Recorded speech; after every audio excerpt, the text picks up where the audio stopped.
Hello, everybody. Happy Saturday. I think it's Saturday, right? Yeah, Saturday. Saturday, September 25th. Welcome back to Forever Conscious Research Channel. Hope you're having a good weekend so far. So, today we are going to be moving along in Michael Newton's Destiny of Souls. And it's going to be chapter 7. We're about 64 minutes in, and I believe we're moving on to case 48. So, for those new here, just want to let you know that, no easy way to put this, but we live inside of a Matrix Reincarnation Soul Trap, and most of what my channel has switched over to is helping provide proof of that for people, in an effort to spread awareness about this system and its parasitic nature, and how figuring this out is bound to be the most important hidden truth that one can discover while here. And as hard as the information may be to stomach at times, it also is helpful because the huge message in all of this is that of sovereignty and liberation from this matrix and reclaiming your true essence. So, with all that being said, just quickly before we get started, as you might see in the pinned messages, I finally activated the YouTube membership, so I'm not going to go over all that right now. I'll probably do a separate video, but if you're interested in learning more about that, you can just click the join button and you can see the different tiers. If it interests you, feel free to join in. There are some bonus streams and various different levels, and I'll leave it at that. And just know that I appreciate anyone who chooses to support the channel or not. I value each and every one of you, and there will be no special access. It's everything that I share that is of importance will always be shared here for free. Okay, so moving along to chapter 7, and I believe case 48. Let's get going.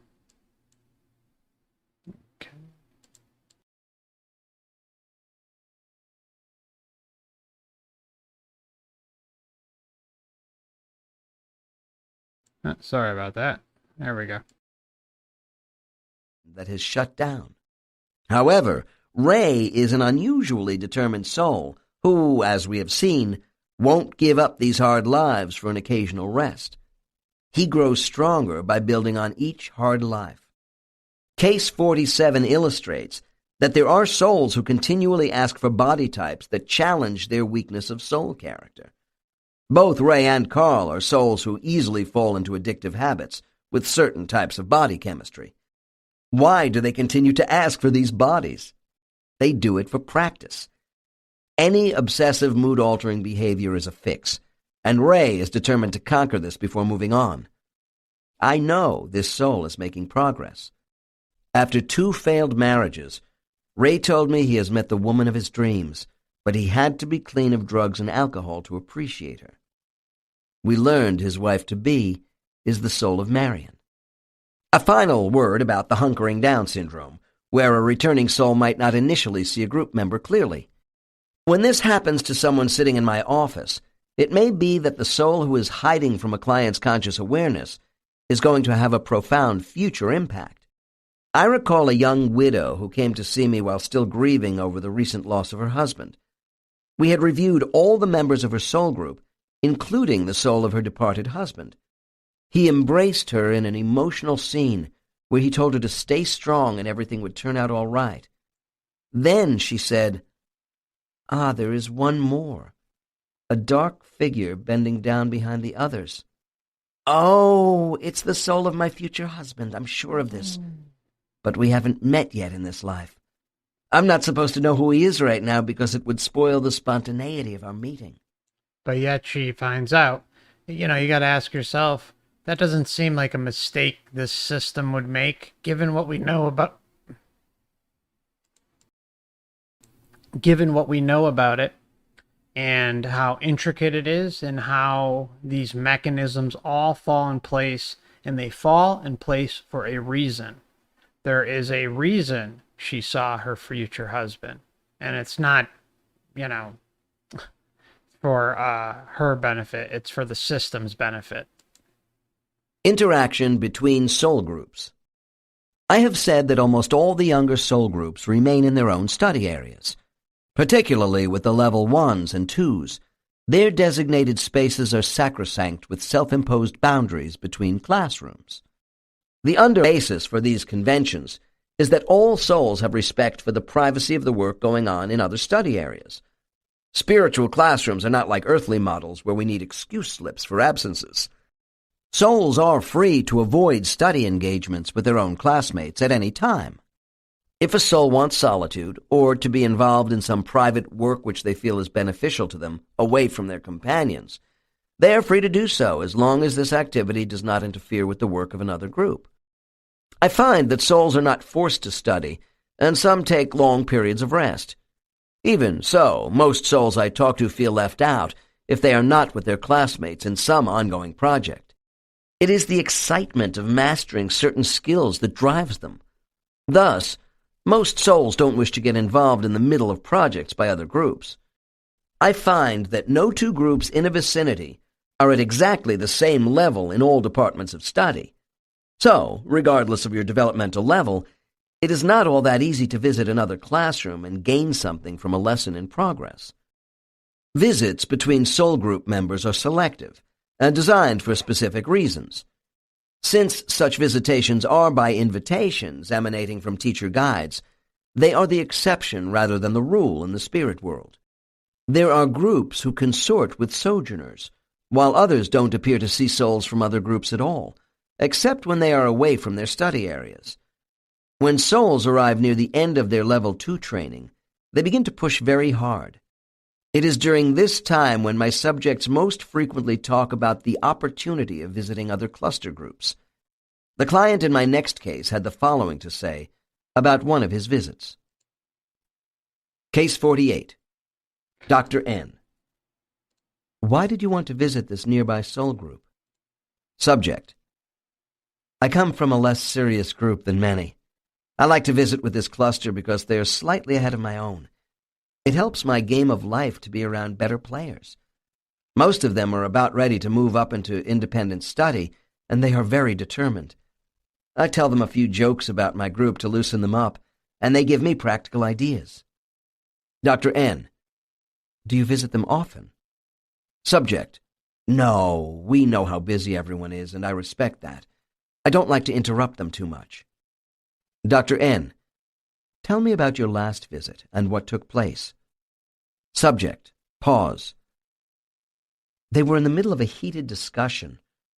One of their members, called Auric, was going over a dream sequence he had from an incarnation that recently ended. Auric thought they might like to know about this incident. Good old Auric. Dr. N. An incident involving a dream by Auric when he was last in human form on Earth? Subject. That's right. Someone out of incarnation in his group had sent Auric information while he was asleep that his human mind misinterpreted. Dr. N.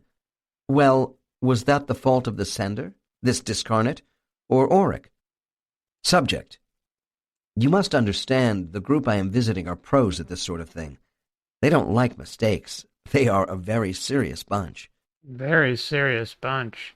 Kind of just like what we heard with what I mentioned in what we just heard in the beginning of the stream about how the woman said she wasn't supposed to see the future husband, yet she did. But on this side, here we're talking about perfection. They don't screw up, yada, yada, yada. Dr. N, please go on. What did you learn from the retelling of this incident by Auric about his dream? Subject: the morning after his dream on Earth, Auric said he went into deep meditation to try and sort out the message he had received during the night. I guess it was too muddled in his human mind to make much sense. Auric was lightly chiding his friend, the one who sent the message, that he ought to perfect his message sending through dreams. Dr. N, what did the sender of the dream say to Auric? Subject: he said in an offhand way, "No, you just translated the information I sent you in an imperfect fashion, and then you acted wrongly on your own misinformation." Dr. N, and what did the group you were visiting conclude from this discussion between Auric and his friend? Subject: I think everyone decided that even though two souls are very close, the imperfect aspects of the receiving human brain can screw up any transmission. The safe thing for a soul in the spirit world to do is transmit more than once and not rely on one medium, such as the dream state. Also to keep the messages short and very clear. Dr. N, so this was a productive visit for you? You learned something? Subject: I always do. Mostly I keep quiet and listen with this particular group. The discussion about transmitting spiritual messages was useful to me, and I took what I learned from this visit back to my group for study. Those groups who are uncomfortable with ordinary visitors may welcome an advanced specialist or high-profile soul unique to their experience. An advanced specialist. Okay, so you want to know the translation for advanced specialist? Advanced bullshitter. Top-tier system-level bullshitter. I presented an example of this sort of visitation under colors of visitors in groups in Chapter 5. Yet even the clannish groups seem to enjoy socializing out of their study areas. I have already reviewed the community areas where large numbers of primary groups meet to engage in conversation with each other. To many souls, this practice is considered recreation.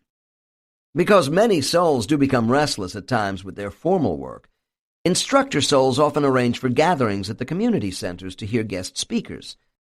The visiting speakers at these functions give souls a break from their regular teachers, which allows for different perspectives with topics of general interest to the soul groups.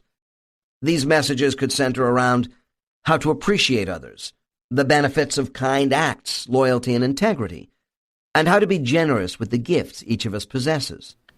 But yet, the system you're thrown into sure doesn't represent this, does it? Kind of fascinating. And it hasn't represented that throughout every single bit of history that we can look back to. Like I've mentioned in previous videos, there may have been some utopia age of Earth prior to it being invaded, assuming it was invaded in the first place. Some people like to say, oh, yes, it was invaded, this and that. There's no proof. None. It's just a theory, and it's possible. I don't discount it, but nobody knows. That's the point I'm trying to make, is that things have always been this way. We're just in our modern version of it. I know the expressions of all these moral sentiments doesn't sound much like recreation, but the speakers spice things up with personal anecdotes and many allegories where they draw parallels to their earthly experiences. There are also other subtle conversations here between masters of their craft and members of an audience of souls that my subjects are unable to translate for me. I have a quote which gives the flavor of such a gathering. Our training is helped by the roving guest speakers. They are different in approach and character from my own guide, and that's helpful. There is one woman called Shalakin whom I adore. She comes to our center once in a while, and I never miss her. Her particular skill is the ability to take any problem and quickly boil it down to the heart of the matter. She can take a complex idea and get through to me so quickly, I somehow know I am going to respond much more effectively the next time it confronts me in life. She tells us to listen to people we don't particularly like on Earth, because we can learn something from everyone. Recreational activities in the spirit world. Leisure time. This section is dedicated to all those who are afraid that life between lives involves only work and no play. The term R&R, rest and recreation, is quite appropriate in the spirit world, and I have listened to the statements from hundreds of clients about what they do outside of their training areas. After physical death, our spirit continues to carry all the fond memories of earthly life, the poignancy of tasting food and drink, touching human bodies, the smell, sights, and sounds of walking the deserts, climbing mountains, and swimming in the seas of earth remain with the soul. An eternal mind can reminisce about the motor movements and sensory pleasures of a human vessel. Okay, so something really important that we've talked about on the channel before is how the astral realm overwhelmingly resembles Earth. Okay? Now ask yourself, why does it resemble Earth so much? Granted, yes, there are realms out there that we have, gotten glimpses of either through astral projection ourselves or by other people's testimonies of their experiences in projection. But the big takeaway is that a lot of these realms, I call them the astral subrealms of control, which are linked to Earth, are very Earth-like in nature.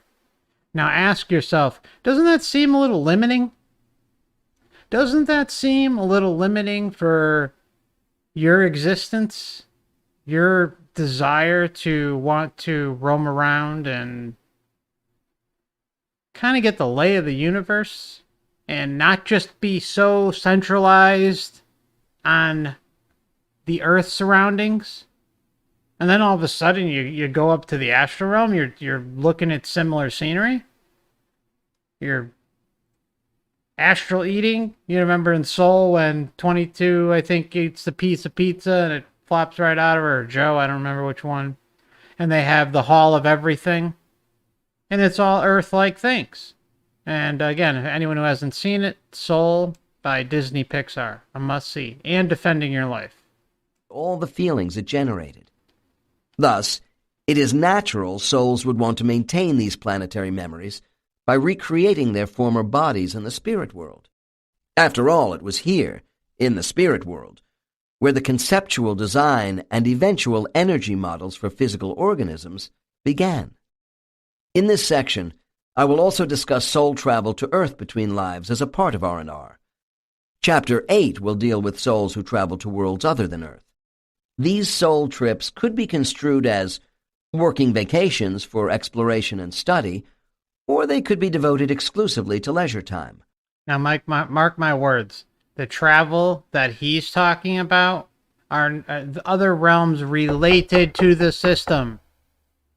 They are not realms of sovereignty, okay? They're realms that, yeah, you can go and explore, but it's the equivalent of taking a vacation. You get a day pass. Okay, all right. I understand. This is the way I envision the conversation. All right, I don't want to go back to Earth right away. I don't want to go and deal with that crap. I just want to take some time to myself. And then, your precious, wonderful, good-hearted guide is going to come up to you and say, "Oh, okay, all right. Well, here's your pass. You go have fun. Go on an astral fishing trip outside the universe and and come back and we'll talk later." Little do you know, you're inside the same control system. You're being told where you can go. You might have some recollection of a previous place you went, but trust me, it's all related to this system. All of it.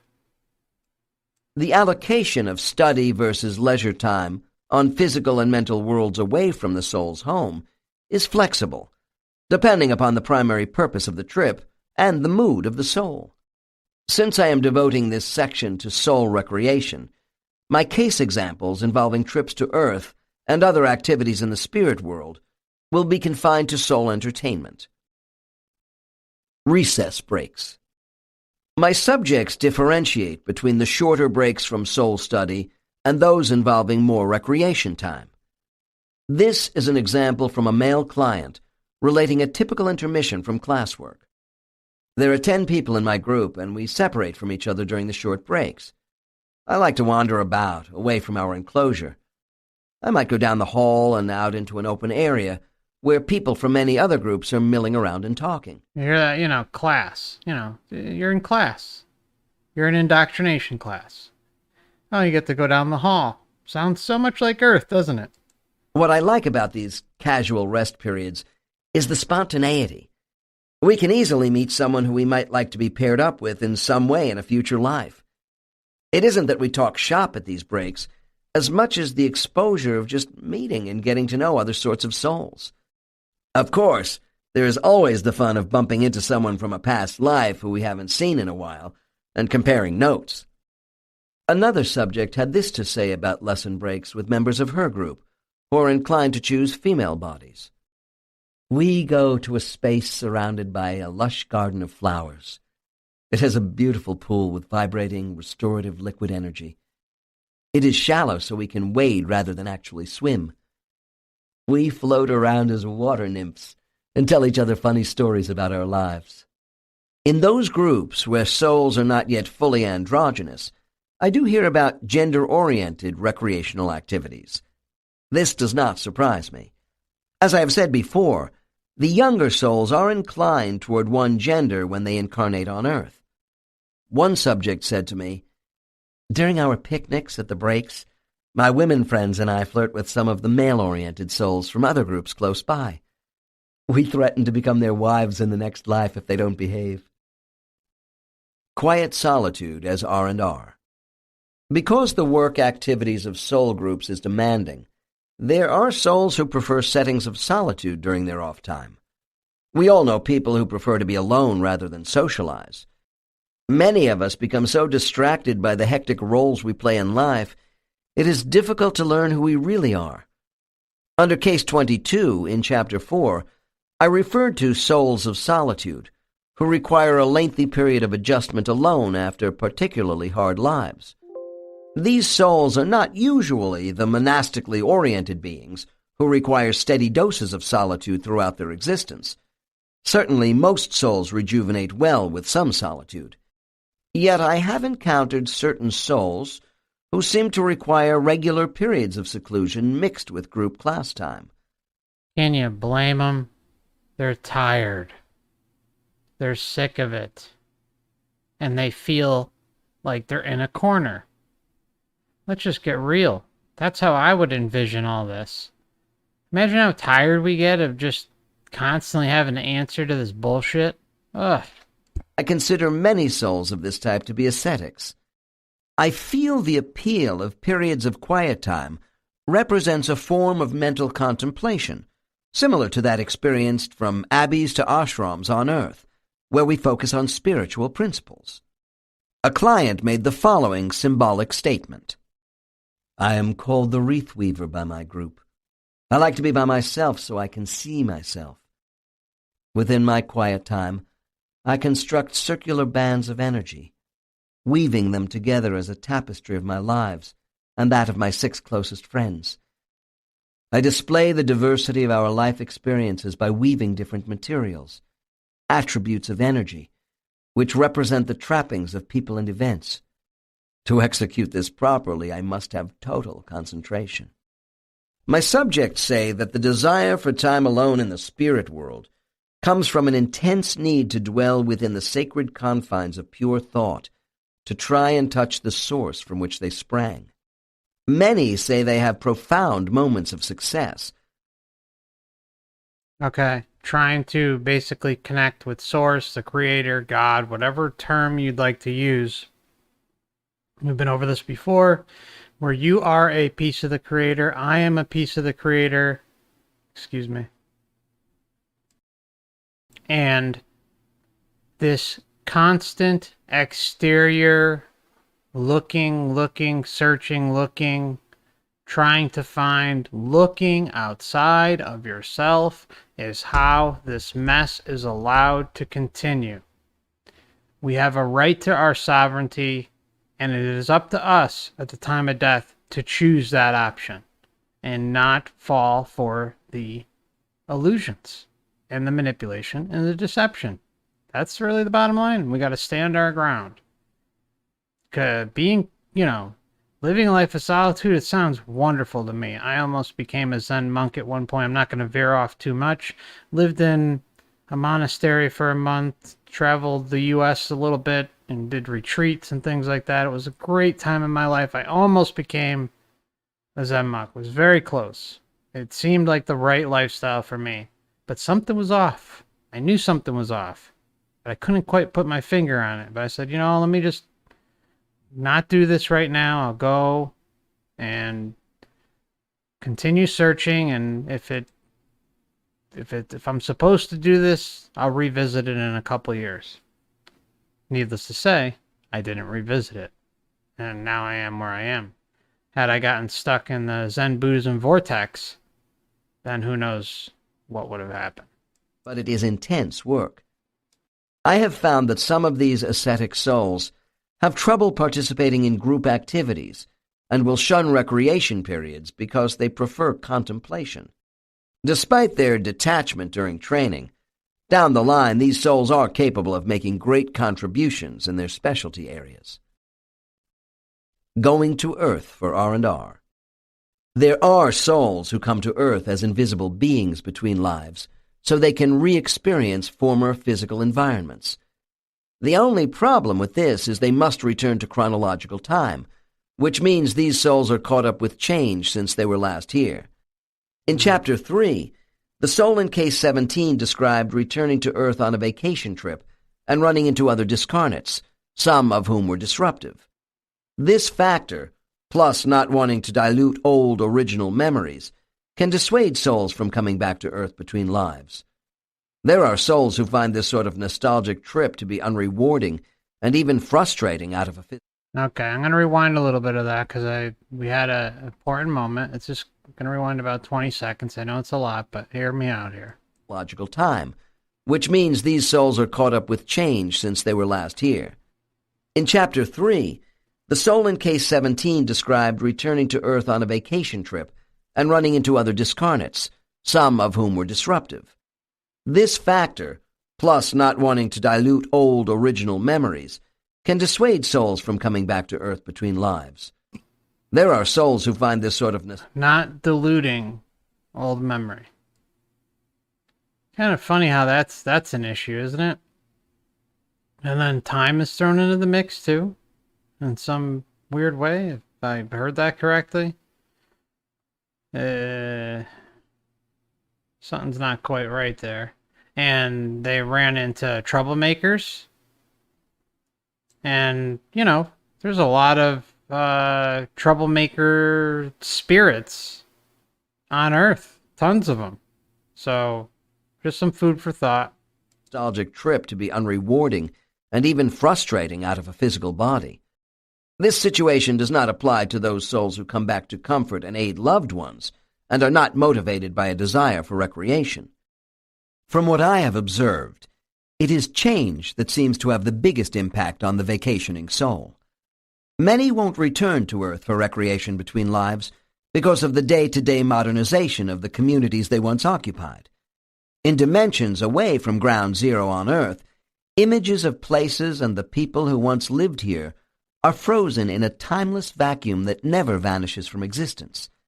The patterns of energy particles representing moments in human history can be retrieved at will by souls who are out of absolute physical time. Nonetheless, there are souls who still want to come back for planetary visits, despite the negatives. My next case is one of those souls who enjoys roaming around his old haunts on Earth. Out of a multitude of possible case selections, I chose the next case for personal reasons.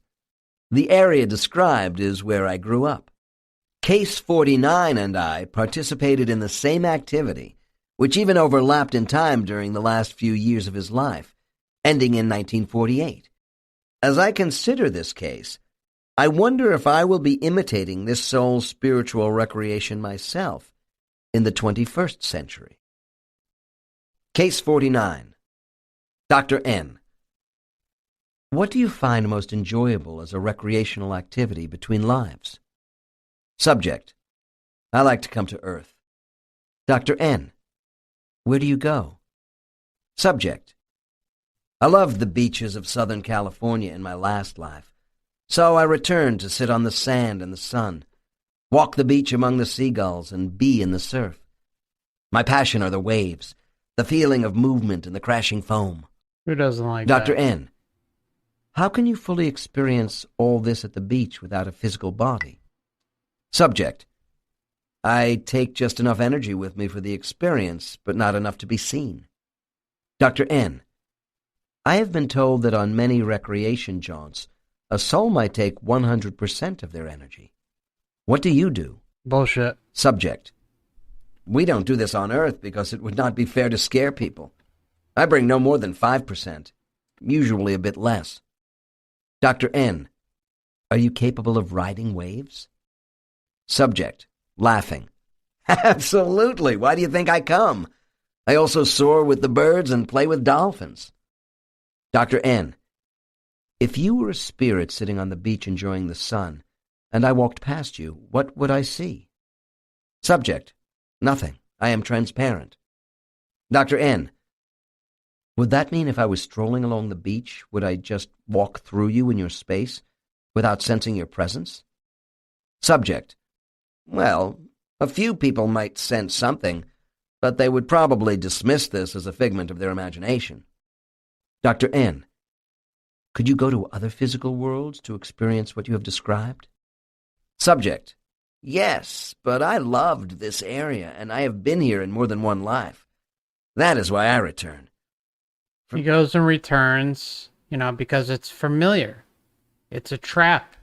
It's a trapping, I like to say, because it's something that he connects with, enjoys, reminisces about, and is hooked to. It's excuse me again. It is a equivalent to some sort of again, like a trapping, like something you really enjoy. It could be something like me, I love my pets, love my girlfriend, family, things like that. I love mostly where I live, the environment, the climate. So what you're seeing here is no different. This person had incarnations, enjoyed, I think it was Southern California, they said. And so in the astral body, he goes down there. They give him a pass. Hey, as long as you're going to end up down in a body at some point, sure, we'll send you down there. Go ahead, take a little time for yourself. But when you come back, you're headed back down to Earth. You got it? The sea is part of my soul. I could go to other water worlds or recreate all this in the spirit world, but for me this would not be quite the same thing. Dr. N: Where are your other favorite spots to play based upon your former lives on Earth? Subject: Around the Mediterranean and Aegean seas. Creation of earthly settlements. The Apaches believe that wisdom sits in places. Since it is possible to create any reality in the spirit world, it is not unusual that some souls wish to spend their off periods in the houses where they lived on Earth. Frequently, these souls prefer to suspend the timeline where they lived in a former life and not expose themselves to huge increases in population and alterations of their old neighborhoods. This is like freezing moments in past time, which souls who wish to spend their recreation time in the spirit world can do. These souls may want to mentally construct an exact duplication of familiar settings around where they used to live, such as the surrounding countryside, parks and streets, and any structures which remind them of their old hometowns. They only have to conjure up these places from memory and use directed energy beams for the images to appear. To fully implement these projects created out of pure energy, the assistance of others may be required. Once in place, they will disintegrate only when the soul loses interest. The bodies souls had during the time when they lived in certain locations are also recreated by them whenever they are in residence. Souls may wish to add their old pets to these scenes, which I will explain more about in the section on animals. I must say that many of the souls who appreciate this sort of recreation are fun-loving and humorous. They might ask their past life friends to come and socialize with them at recreated geographic locations of mutual interest. Soulmates have priority here, as the next quote clearly indicates. My wife Erica and I loved the small house we built in the Bavarian Alps. We wanted it again after death, and so we built it with the help of our energy teacher. Bavarian Illuminati He thought it was confirmed. good practice for us. The model was in my mind, and he saw it perfectly before we began the energy transmissions. Additional touches of the exterior came from our friends Hans and Elfie, who live near our house in Germany and are with us now.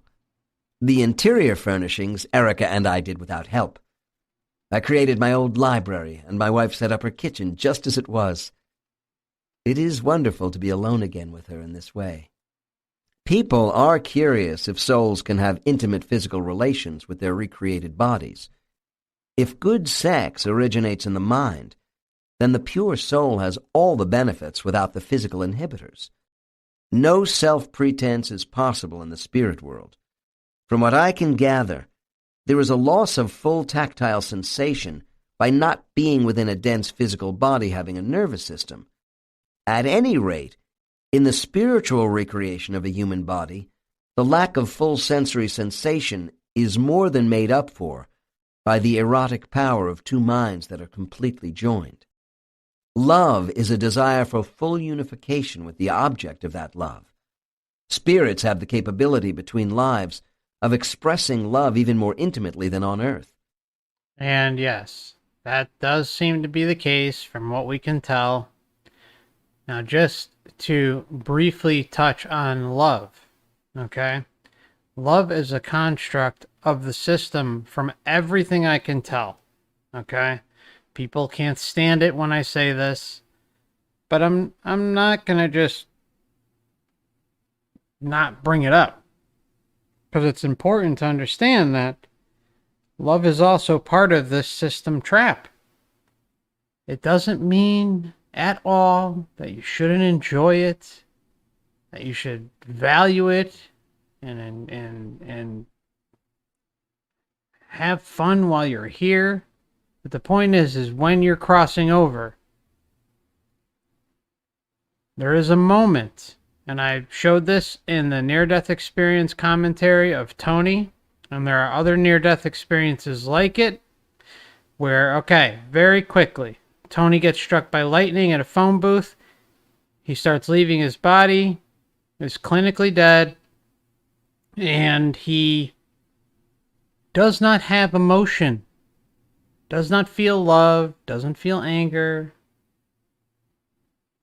But then he runs into this blue light, this blue ball of light. And guess what? All of a sudden, he's inundated with love. But he goes forward towards the blue light. He makes the decision. He consents to interact. And in turn, the blue light of love hits him with a love bomb. And then everything unfolds from there. He turns into a classical pianist. I mean, it's just a wild story. But what you see in a very, very brief moment of Tony's NDE is that love, all that emotion was not there. Tony was briefly in his true state, his true spirit, his true essence. And then something came and interfered with that. But that's because Tony consented. Tony made the movement forward. Tony decided to interact with it. And so, Tony was prone to that manipulation. Very, very, very important thing to know here. Very important. Even so, some souls are still motivated by establishing the scenes of former lives where their love blossomed. Recreating these scenes is meaningful to partners. After all, a major incentive for many souls to reincarnate is the pleasures of physical expression in biological form. Animal souls. I remember delivering a speech in downtown New York City, and during the question and answer period, a woman in the front row issued me with the following challenge. Do you believe cats have souls? I responded with, Are you a cat owner? While the woman hesitated for a moment, a friend sitting next to her smiled and held up 4 fingers. Of all the animal lovers in the world who are interested in this question, I have to be most careful of those owning cats. I told the woman in Manhattan that since I have never hypnotized a cat, I can't personally attest to cats having souls. This did not make her happy, until I added that some of my clients declare they do see animals in the spirit world between their lives. The world's religions have long debated whether animals possess souls. And we also see dead pets in near-death experiences, particularly with more of the case with children. Because with children, they haven't experienced much loss, younger children, okay? A lot of times they haven't lost a grandparent or a parent or someone really close to them, a close friend, things like that, okay? So what you see a lot of times is if they had a family pet, cat, dog, rabbit, whatever, the pet is going to be the one that shows up in the near-death experience. Then, of course, you have religious deities, things like that. Wannabe guru masters, things like that. So just keep that in mind that, pets are seen in near-death experiences just as they appear in these past life regressions. Eastern religions, such as Judaism, say animal souls are equal to those of humans. In Judaism, there are different levels of the soul, with the lowest being animals and the highest humans. Muslims hold that animals do have spirits, but those souls are not immortal because animals cannot rationally choose between heaven and hell.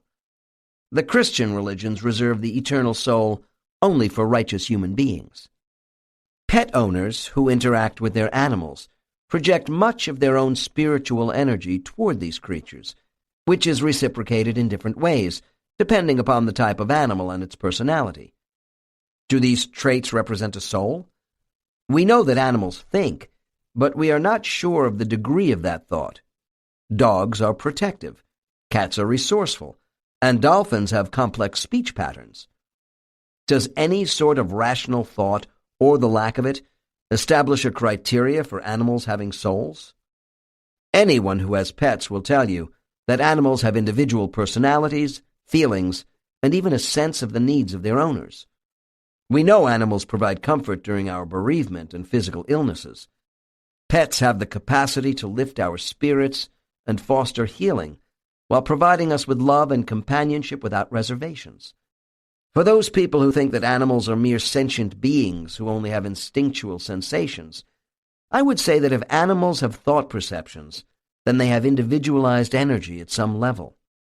My subjects report that every animal has its own particular classification of intelligent energy, and human souls don't move up and down the ladder from one form to another. These energy particles range from complex life forms, as in the case of chimps, to the simple structures. Despite the repudiation of transmigration by my subjects, perhaps all organic and inorganic matter projects vibrational energy on Earth, and probably relates to one another in a purposeful way. I have been told by clients who have had connections with a variety of animals in the spirit world that all of them do indeed have some sort of soul energy. They are not like human souls and offer different from one another. After death, the energy from these animals reportedly exists in different spheres from that of the human soul. To the person in trance, spheres are spaces, each having their own specific patterns and functions. I have had a number of informative reports about animal souls in the spirit world. My next case is a good example, from a subject whose name is Kimoye. Case 50. Dr. N. Kimoye, what do you like to do for recreation? Subject. Frankly, I am a rather quiet, unsocial soul, and I enjoy doing 2 things. I garden and play with animals during the time I am away from my group. Dr. N. Do you actually grow things in the spirit world? Subject. Creating living things from energy is one of our important exercises here. Dr. N. Tell me about playing with the animals. Subject. I have a dog and cat as well as a horse. These are my pets from the last life. Dr. N. Do they just appear when you want them? Subject. No, I must call for them, as they don't normally live in our spaces here. I can't go to their place. An animal caretaker brings them to me. We call them trackers. Dr. N. Meaning the tracker has to find your pet, and not one created out of energy, as you might do with a plant in your garden? Subject. Absolutely. Dr. N. Do animals have souls, Kamoye? Subject. Yes, of course they do, but in many varieties. Dr. N. What is the difference between animal and human souls? Subject.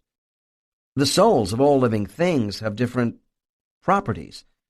Animal souls have smaller particles of energy, less volume, and are not as complex and multifaceted as the human soul. Dr. N. What other differences do you know about between the souls of humans and that of animals? Subject. The main difference, other than size and capacity, is that animal souls are not ego-driven. They are not overwhelmed by identity issues as we are. They also accept and blend with their environment rather than fighting to control it like human beings. Stops and then adds, we can learn from them. Dr. N. You said that animal souls had their own domain in the spirit world. How then are you able to associate with them, even with the help of a caretaker soul? Subject, perplexed with me. They have sensory energy on Earth like us. We share their physical existence, so why not the mental? Dr. N. Well, Kamoye, you did say they have a different arrangement of properties than our intelligent energy. Subject. So do my plants, but I am not denied their company if I wish it. Dr. N. You mentioned that you play... I like that response. So do my plants. I like that a lot. Anyone who has a pet would know that there is a deep, deep connection there. You know that there is something there. It's just a different avatar to move about in. That's all. I've often said that what I believe with pets is they could, I mean, this is just a theory, that pets could more than likely be some of the noobs of the realm. Okay, they kind of, maybe they just got here, they're kind of going through the process, and the system kind of needs to massage them a little bit, give them different aspects of the realm and everything that it entails, and it works you up. You know, like we've talked about in the past, you may start as something like a blade of grass, a leaf, and then you might move on to like a worm or a fish or a moth, butterfly, you know, stuff like that, a flower. And then eventually maybe you become a lion or an ape or a monkey. And then you might become a cat or a dog or a koala or a kangaroo or, you know, you get what I'm saying. Until finally you reach the human experience. And by then, you know, you've gone down the whole freaking list. You know, you've been through the ringer. But you're working yourself up. Again, the whole pyramid scheme type structure. Until finally you reach the apex of love and light. And that is that of a human body. Yeah, get what I'm saying? Again, you know, this is just a theory. I'm not saying this is the truth or not, so don't take it, you know, word for word. Just something to consider. You did say they have a different arrangement of properties than our intelligent energy. Subject. So do my plants, but I am not denied their company if I wish it. Dr. N. You mentioned that you play with your dog. Can plant energy become dog energy? Subject. No, because each form of life does have its own assortment of energy. This energy does not cross the line into another physical form on the same planet. Dr. N. Does this mean a cat won't transmigrate into a higher form of life, and a human being will not become a lower form, say in the body of a cat in a future life? Subject. Yes, that's right. Energy is created and assigned to certain physical and mental forms. Dr. N. Why is that, do you think? Subject laughs at me. I don't know about the grand design here, except that mixing soul types is not expedient. Dr. N, tell me, Kamoye, do you see the animal souls of your pets in groups such as that of your own soul group? Subject, like I said, I don't go to their places. They have no need to call for us to come to them. I can't tell you about these areas except to say the animal caretaker told me there is a general division of land, air, and water groups. Dr. N, are any connected with each other in the spirit world? Subject, it is our understanding that whales, dolphins, and seals are together, crows and hawks, horses and zebras, that sort of thing. Animals have their own connections with community bonding by general species that we are not supposed to understand. At least I don't. Dr. N, well, subject breaks in. I guess if we needed to know, we would be told. Dr. N, okay, now let's go back to... I guess if we needed to, we would be told. Isn't that an interesting comment? Again, you're telling me all these regressions that he does, we can't get to the bottom of what the hell's going on with pets, animals, our surroundings. We really can't get a firm answer on this. It's almost like things are being hidden. And I just want to add that my most recent dog, I've been fortunate enough to have a dog at every point in my life, with the exception of 2 years because it hurt so much when I lost my last dog, that I just said to myself, I'm never going to get a dog again, blah, blah, blah, never going to do it.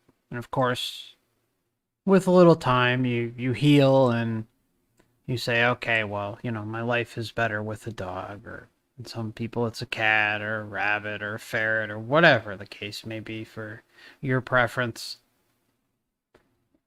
And let me tell you, the dog that I have now, I know we all like to say, oh, our pet's the best and blah, blah, blah. We all say that, right? Because they're our babies. We love them. But when I tell you the dog that I have now is just a non-stop love machine, one of the most unique dogs that not only that I've had, that I've ever met. She is a character and full of life, full of love. My day is great when she's around me, so it's wonderful to have her with me. But I can't help but think, when you know about the whole soul trap thing, how, if the system knows that they're not going to get their hooks in you through religion and this and that you're figuring out the scam and all that stuff, what a great thing to throw your way. Something like my dog, something like, your cat, your rabbit, your ferret, your whatever, your fish. All right, well, that's a little different. I guess, I don't know how much emotional bond people have with fishes, but I had them as a kid, but you see what I'm saying? It's the timing of my baby coming into my life was just very interesting. My father was dying at the time. It was just a very, very unique time in my life. And I look at this and I say, well, I could totally see the system sending her my way when I pass, or attempting it. So yeah, I just want to throw it out there because they utilize multiple different things. We've seen in near-death experiences pets, like we were talking about earlier. It's not as common as deceased family members, but it's common enough. So just think that one over. Makes you wonder. Your original statement about playing with your pets during recreation time. And just to be clear, it's not like, I would I love my dog. I'm happy as hell that I got her. But you still, in the back of your head, you just still have to ask the question. That's all I'm saying. Just to be perfectly clear on that. Needed to know, we would be told. Dr. N. Okay, now let's go back to your original statement about playing with your pets during recreation time. Could you have a wild animal, such as a wolf? Subject. Only if the wolf was domesticated. Dr. N. Can you explain this to me, Kimoye? Subject. Subject frowns in concentration. The associations with animals need to be productive in certain settings for us, to be motivated to work with certain life forms.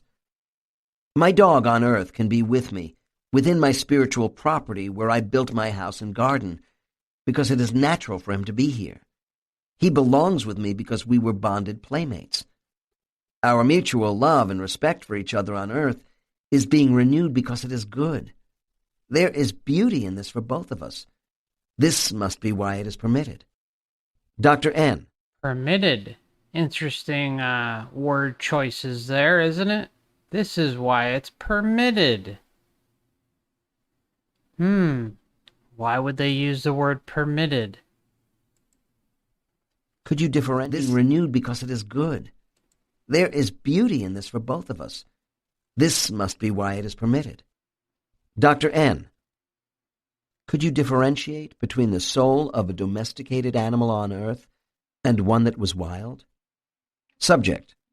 I think so. As I said, animal souls are much less complicated than human souls.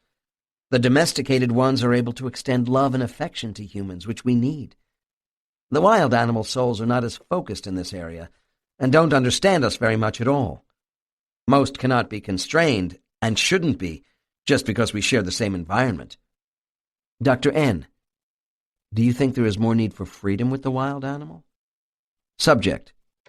Maybe, but the souls of all living things, especially us, require freedom of expression. With the domesticated animal soul, they are more willing to give up some freedom to bond with humans in exchange for love, affection, and protection. There is a symmetry in having pets. Dr. N. Kimoye, you make this sound as if domesticated animals are on Earth to serve humans. Subject. It is a mutual benefit exchange, like I told you. Those of us who love animals on Earth believe we can communicate with our pets in small ways. When we return to the spirit world and see our pets again, each of us in a pure soul state, this becomes more evident. Dr. N. Does everyone in the spirit world feel as you do about animal souls? Subject. Many do not have my love for animals. I have friends here who have no wish to interact with animal energy, even some who connected with animals on Earth. They have other activities during their recreation time. Stops and then adds. This is their loss. Animal caretaker souls appear to be specialists in the spirit world. It is not a popular specialty among my clients, but their work is much appreciated by pet lovers. These caretakers are not considered to be zookeepers. I once asked a subject who was knowledgeable of the skills this specialty required about my old basset. They're not zookeepers. Again, interesting choice of words here. These caretakers are not considered to be zookeepers. I once asked a subject who was knowledgeable of the skills this specialty required about my old basset hound, Socrates, a much-loved family pet for 15 years. My question was that if my soul mind could create a house and a physical body for myself between lives, could I conjure up my dog? I was told the following. You could do this if you were advanced enough in the creation of energy. But even if you had this ability, your dog would not be quite as real as a professional could do for you. An animal caretaker soul has the skill to track and find the spark of soul energy which did not die with Socrates, and reconstruct your dog exactly as you knew him on Earth. Your pet will know you and be able to play with you whenever you wish, and then he will go. Reconstruct.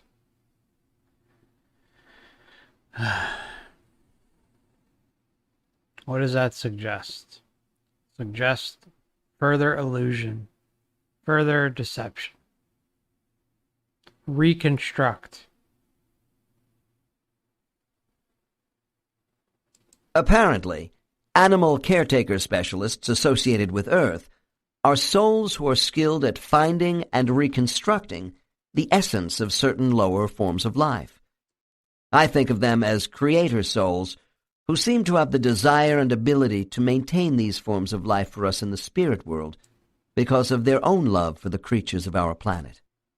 There can be past life karmic aspects to our associations with animals on Earth, and this could be another reason why we have animal caretaker souls.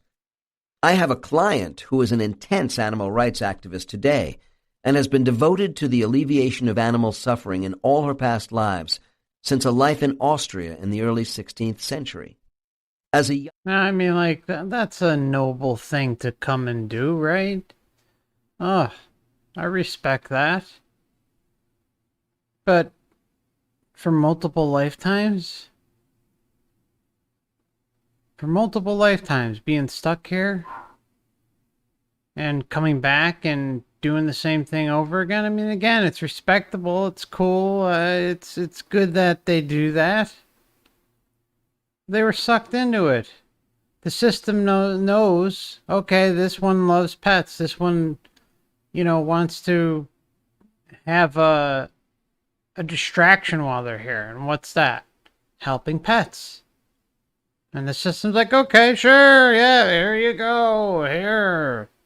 You could be the freaking, whatever the hell, dog whisperer like Caesar Milan. Young Austrian boy in that life. My client's family was engaged in the slaughtering of cows and pigs for market, which traumatized him. I bet. Today, this client calls all animals my children. During her life, and between lives, she spends her free time with them. She also melds with their energy in a place called the space of transformation, used to increase her perception of their consciousness.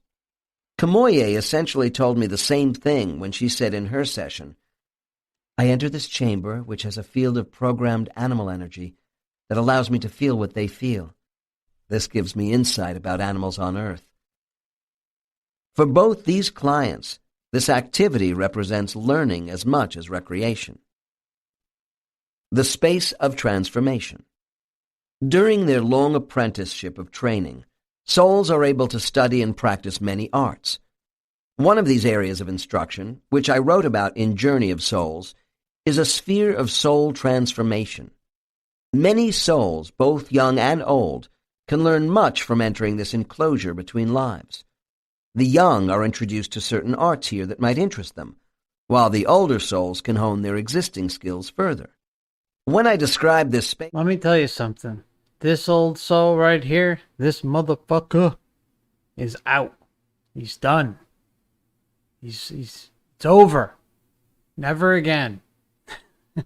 To people, I use an analogy of the holodeck on a spacecraft in the Star Trek television series. While there are similarities in the concept, the space of transformation goes much further than being a room of simulations. The space of transformation is not limited to permitting souls to get inside the energy of animals. Here, the soul can become any animate or inanimate object familiar to them. In order to capture the essence of all living and even non-living things on Earth, souls are able to meld with multiple substances. This would include fire, gas, and liquids. They may also become totally amorphous in order to meld with a feeling or emotion, to become one with that state. I have listed the space of transformation under recreation because the average soul begins to use this space for the sheer enjoyment of energy shapeshifting. However, many souls I have worked with prefer to engage in these exercises in actual physical settings on other worlds. This will be covered in the next chapter. As I mentioned, all these activities have the potential to go far beyond recreation for most souls. The next short case is an illustration of how the space of transformation tempers and strengthens the soul mind in a process of mental annealing. Case 51. Dr. N. Why have you come to the space of transformation? Subject: There are periods when I am away from my soul group, and I wish to experience what this room has to offer. I enter the energy screens here to absorb my energy into the strata of compassion. I am drawn to this energy stream. It is part of my soul. Dr. N, please explain this stream of energy to me. Subject: They are specific belts of purified energy. I blend with the one of compassion. Dr. N, who creates this particular belt for you in this space? Subject: I don't know. I enter and mentally concentrate on what I want, and it is provided for me. As I practice, the more potent this energy gets, and the more benefit I receive. Dr. N, I don't see why it is necessary for you to come to this place to experience compassion when you can get that from going to Earth.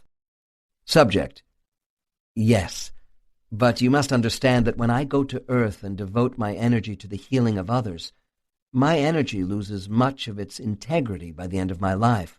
Feel that. This is because I am inexperienced as a full-fledged healer. Dr. N, well, if you are here for that sort of rejuvenation, why don't you give me a more precise example of what you do in the space of transformation? Subject takes a deep breath. I can identify pain, but in order to diffuse it in the human body, I assimilate it. This eventually makes me ineffective. I become a sponge rather than a mirror of light. Here I can practice my art. Dr. N, by doing what? Subject: I learn to manipulate my energy rather than absorb pain. The energy belt of compassion is like a liquid pool where I can swim and become part of the emotion in an experience which is so subjective I cannot describe it to you. It assists me in working on calmness within a sea of adversity. It is wondrous. It is alive. Listening to stories about the space of transformation gives me the impression the experience is euphoric. Whether these psychic pools of concentrated energy, which appear to transform souls for a time, are real or simulated from my frame of reference is moot. This Real or simulated? is because while my clients see the spirit world as ultimate reality, they call this space one of altered reality. There is one constant criterion that helps me differentiate these concepts in my mind. Working models of reality which are temporary and will eventually die are illusory. The eternal world of the soul that analyzes and evaluates this process appears to my subjects as a permanent state of consciousness. The space of transformation is a creation for spiritual development. Dancing, music, and games. There are still people in the world living in remote settings who engage in spiritual dancing and singing that is important to their cultural life. Many years ago, I was privileged to watch and participate one night in the singing and dancing of a tribe of Lahu natives. These were Burmese hill people living deep in the mountains along the Burma-Thai border. I was with a small group of Westerners who were the first outsiders to be taken to see this particular isolated tribe. The trek was difficult, taking us through jungles and across mountain ranges. The experience was mystical. When my subjects describe the way they express their inner being in the spirit world through dance movements combined with music, I think of the Lahu people. The Lahu are animists who believe that all natural phenomena have souls and manifest a personal spiritual force. Many societies had these beliefs in ancient times, long before the rise of major religions. My clients explain that when groups of souls engage in this form of recreation, there are elements of ritualism and a celebration of a sacred source. As with both ancient and modern cultures on Earth, souls find this form of expression to be a means of heightening intensity. These movements evoke soul memories of their origins on Earth, other worlds, and the spirit world itself. Dancing and singing in unison brings a feeling of oneness with all thought. When my subjects describe the effects of this form of soul recreation, it is as if they feel suspended in the memory of spiritual bliss. They talk about how the sounds and rhythms of harps, lyres, and chimes are an expression of their nature as a soul. The accounts of some clients remind me of my visit to the Lahu tribe when they speak of drums, flutes, and I can't agree more. Chimes, drums, flutes, bells, all that stuff I connect with on a heavy level. Oftentimes throughout the day I'll just be playing things like that, or I'll even meditate to it on occasion too.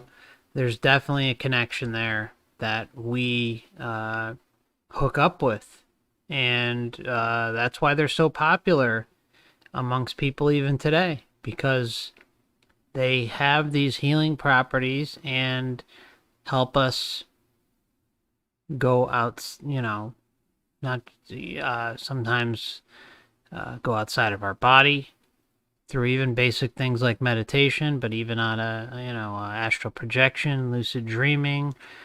These types of things are very, very helpful for helping elevate your consciousness. the soul. The accounts of some clients remind me of my visit to the Lahu tribe when they speak of drums, flutes, and dancing in a circle around a fire. One of these subjects had this to say: "We engage in the ring dance, moving in graceful, free-flowing harmony around firelight, accompanied by the humming of lilting melodies. Our energy whirls in circular changing cadences as a shift in wind of moods. For us, this is an offering of the intense relationships we have for each other, born from 1,000 lifetimes together. We come to participate in dance and song as an affirmation of our bonds and to resonate a collective wisdom." Another subject reported the following about dance movements in the spirit world. Collective. Initially, the object was apparently speed. Then the dance changed to something else. "We start moving in a circle, and then the pace accelerates faster and faster. We gather all this force, pushing it in front of us until we look like a whirlwind with no space between. Now the dance is gone, replaced by a cascading turbulence, which is a joining of our souls. As we slow down, the effects of unraveling energy are useful in observing our separation. At the end of this dance, we have experienced the intricate differences between our vibrational energy patterns. Some souls have described this scene as the tumbleweed game. This indicates to me there is only a fine line between spiritual dancing and games, all of which have their individual interpretations. Here is another example.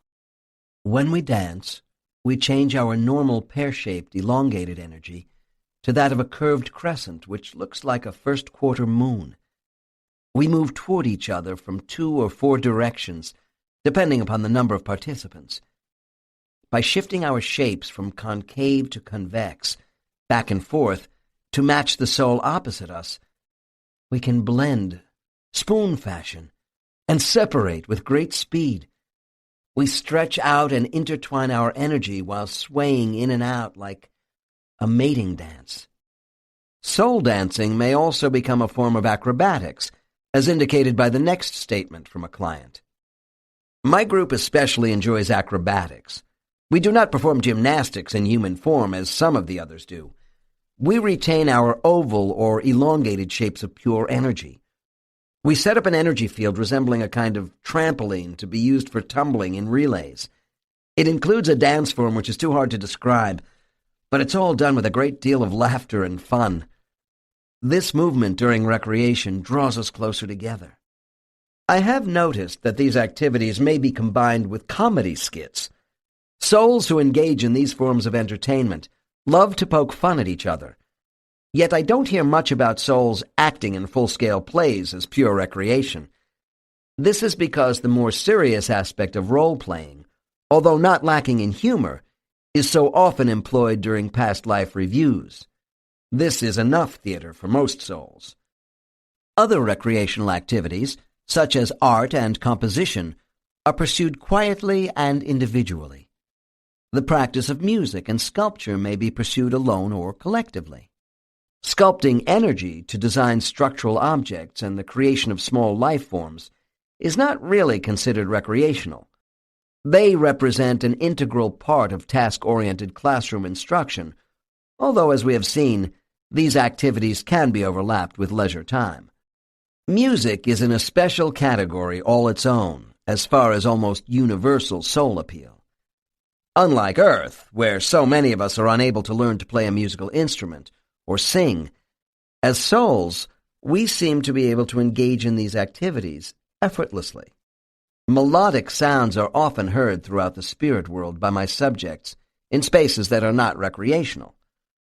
Within the context of R&R, music is enjoyed by souls directly or interwoven into subtle frameworks for drama, dancing, and even games. From my research, I have come to believe that more than any other medium, music uplifts the soul with ranges of notes far beyond what we know on Earth. There seems to be no limit to the sounds used in the creation of music in the spirit world.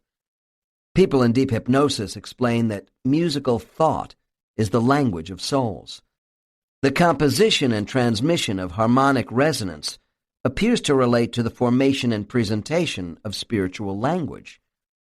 Far beyond musical communication, I'm told spiritual harmonics are the building blocks of energy creation and soul unification. Many souls enjoy singing in the spirit world, but it took me years to find a soul who is a musical director. My next case is a subject who has had a multitude of past lives where he was connected to music in one form or another. In his last life... Okay. Having some technical issues here.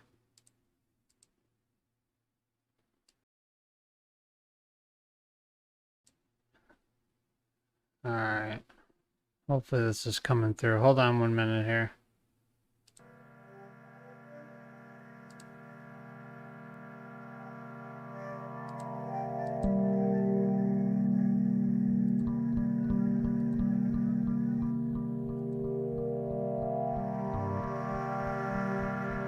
Oh boy.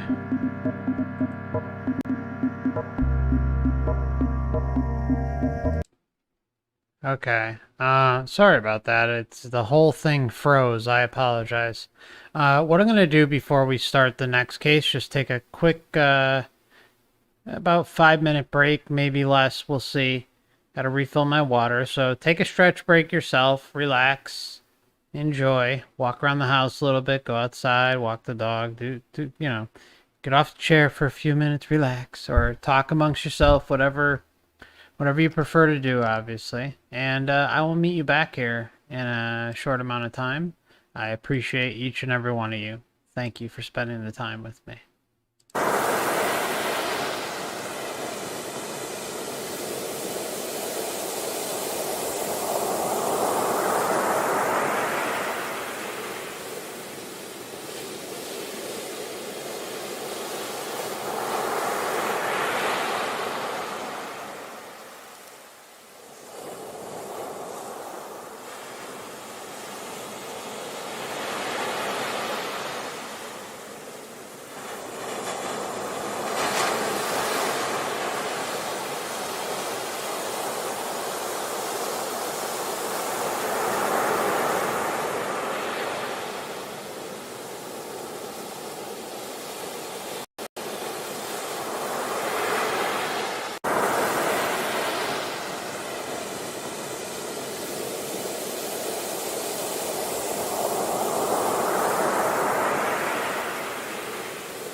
Okay.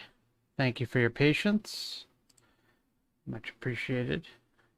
Want to say hello to the beast? Oh, big mean dog. Oh. All right. So, we're going to continue. We should be going into case 52 shortly. So let's get this show on the road. Oh boy. Okay, hold on.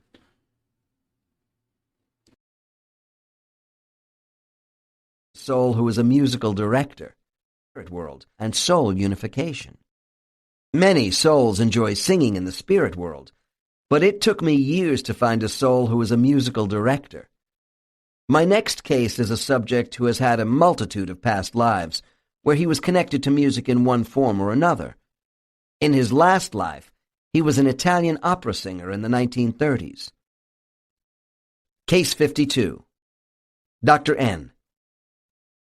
What is your major recreational activity in the spirit world? Subject. To create music. Dr. N. You mean with musical instruments? Subject. Oh, there's always that. You can pull any instrument out of thin air and play it. But for me, there is nothing more satisfying than creating a choir. The voice is the most beautiful of musical instruments. Dr. N. Look, you don't have the vocal cords of an opera star any longer, so... Subject laughs at me. Has it been that long since you were a spirit? No human body is needed. In fact, the sounds we create are lighter and of much greater range than those on Earth. Dr. N. Can everyone sing the high and low notes? Subject, with enthusiasm. Of course they can. We all have the ability to be sopranos and baritones at the same time. My people can hit high and low notes, and everyone is always on pitch. They just need a director. Dr. N. Could you describe what you do? Subject, quietly, without boastfulness. I am a musical director of souls, a singing conductor. It is my passion, my skill, my pleasure to give to others. Dr. N. Are you better at this than other souls because of your musical talent in your past life as an opera singer? Now, make no doubt about it. Music is just another hook, like everything else, another trapping here, okay? You get someone who connects with music, art, anything. Dogs, family, all of this stuff. As I like to say regularly, it's an all-you-can-eat buffet of fuckery to pick from and attach yourself to and cling yourself to and get sucked into. And the system thrives off of musicians because music is great. Music's wonderful. It's one of the best things we've got down here, at least in my opinion. I love music. And, I was crazy following a band around the country for a number of tours, for a number of years. And, it was pathetic, but I enjoyed it. It was some of the best times of my life when I was a teenager, late teens, early 20s.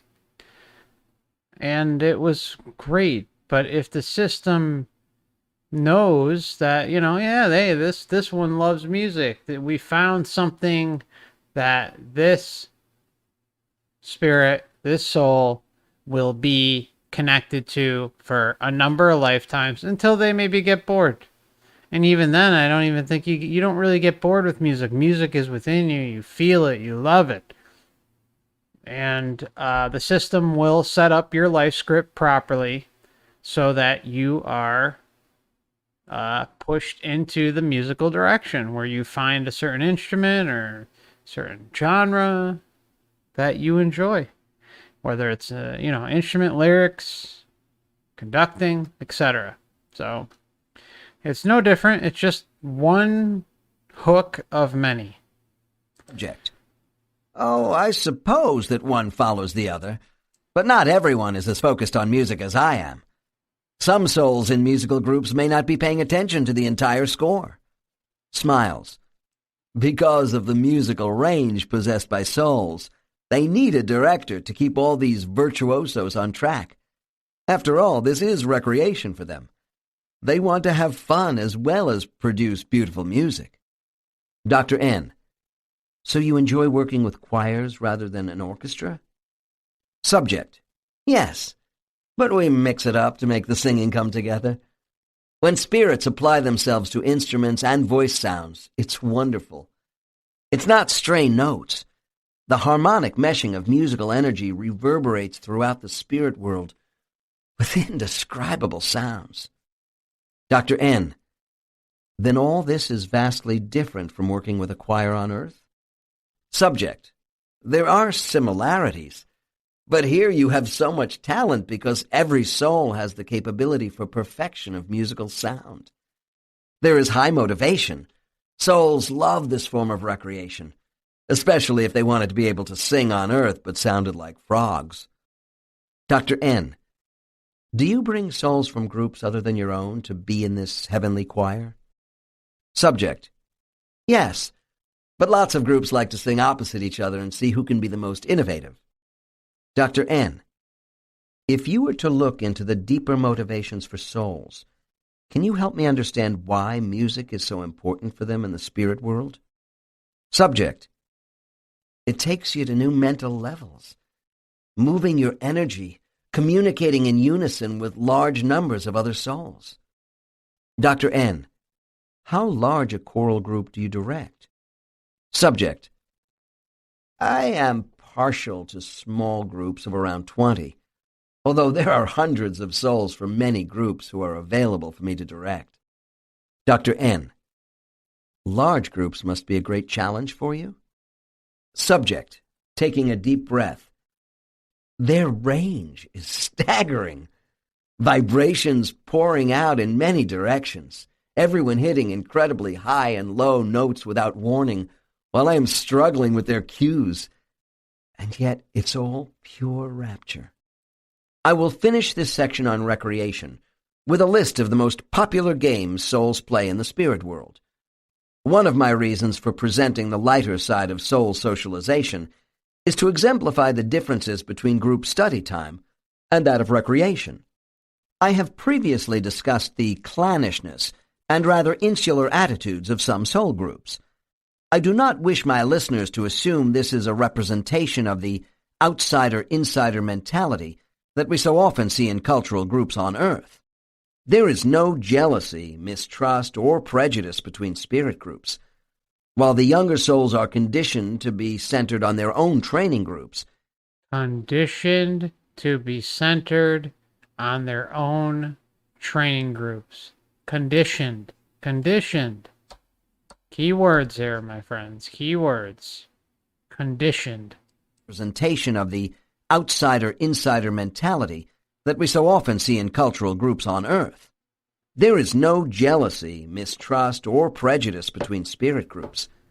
While the younger souls are conditioned to be centered on their own training groups, this does not mean these souls see themselves as being all that different from other groups.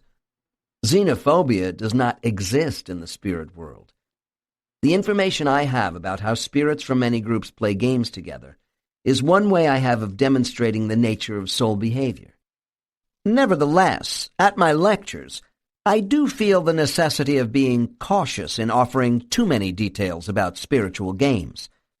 There are people who believe matters of life and death are far too serious for such frivolities. A few have even commented that my speaking about recreation detracts from the rest of what I have to say about soul life. Despite these criticisms, I consider it more important that the public is aware the afterlife is not so dreadfully serious that souls cannot have fun. Yeah, I mean, what about down here? Yeah, you can have fun down here, too. Does that not mean you're not under the thumb of something else? Does that not mean that your sovereignty is just, an open book and, open season to be used and abused at all times? So what? So what? We can have fun down here. So what? We can have fun up there or in the astral. The point is it's fun within the confines of the system. Because if it was all hellfire and brimstone 24/7, people would figure out the scam a lot sooner. The spiritual games I have encountered are never strictly enforced by monitors nor directed by team captains. In fact, the rules are loosely interpreted. There are elements of playful competition, but... Team captains, what the hell is this? A soccer team? I mean, what the hell? I mean, it's the same thing. It's no different. Yeah, team captains, aka, people who think they are above you and are in a position of authority over you. Are never strictly enforced by monitors nor directed by team captains. Monitors. In fact, the rules are loosely interpreted. There are The rules are loosely interpreted. Rules. Hear that? Rules. Elements of playful competition, but without the emotional aggression one sees in sports on Earth. Spiritual games are not played with the objective that somebody wins while others lose. Games are vigorous and carefree at the same time. Our guides encourage game participation as a means of practicing energy movement, dexterity, and group thought transmission. On the other hand, Group thought transmission. Group thought transmission. And I have had subjects whose groups do not participate in games in the spirit world. Their separateness is always respected. This is especially true with the more advanced souls, who are so engaged in other forms of energy training that game playing would be a detraction. Yes, there's no game playing amongst the advanced souls. Don't even think about it. Know your role. If you're going to be advanced, then you better shape up or ship out. Remarkable consistency to game descriptions by subjects in hypnosis. While we can take the memory of a game with us to the spirit world, it is my belief that certain games with origins in the afterlife are brought to Earth and modified from unconscious memory for use in a physical body. The listener can be the judge of the most likely game origins from the following quotes. I will start my list of a few popular games with what appears to be a form of tag. I got a good game. Kill the Archon. Sounds like a good one. Why don't we start with that game? I think that'll be a better one, right? We chase around, trying to catch each other by flowing fast in straight lines, and then maintaining that speed when turning sharply. The more maneuverable spirits are able to double back, stop, and start again quickly without getting caught. Oh. Simple interpretations of tag and other games may be combined with music and dancing. In these versions, especially with the young, souls will chase each other into areas that have been defined as personal playgrounds. I love the meadows with trees to climb and tall grass where we can roll around chasing after each other and playing leapfrog. We can also shapeshift into objects to make our games more interesting. There is a game I hear quite a bit about which reminds me of a kind of dodgeball, where large numbers of souls line up opposite each other and throw bolts of energy. One can also recognize elements of keep away and volleyball in the descriptions of this game called bolt banging, which requires quick position adjustments and dexterity. In our game of bolt banging, we line up in two long lines opposite each other. We create balls of energy and throw them high over an imaginary line, or fire them in straight or low trajectories at the opposing players. We must stay in a confined area to exchange bolts without slowing our momentum. Now, I just want to give you an idea of where my head is at when I hear things like this. When I'm listening to a book, reading a book, researching a certain topic, I try to listen for certain things that may stand out.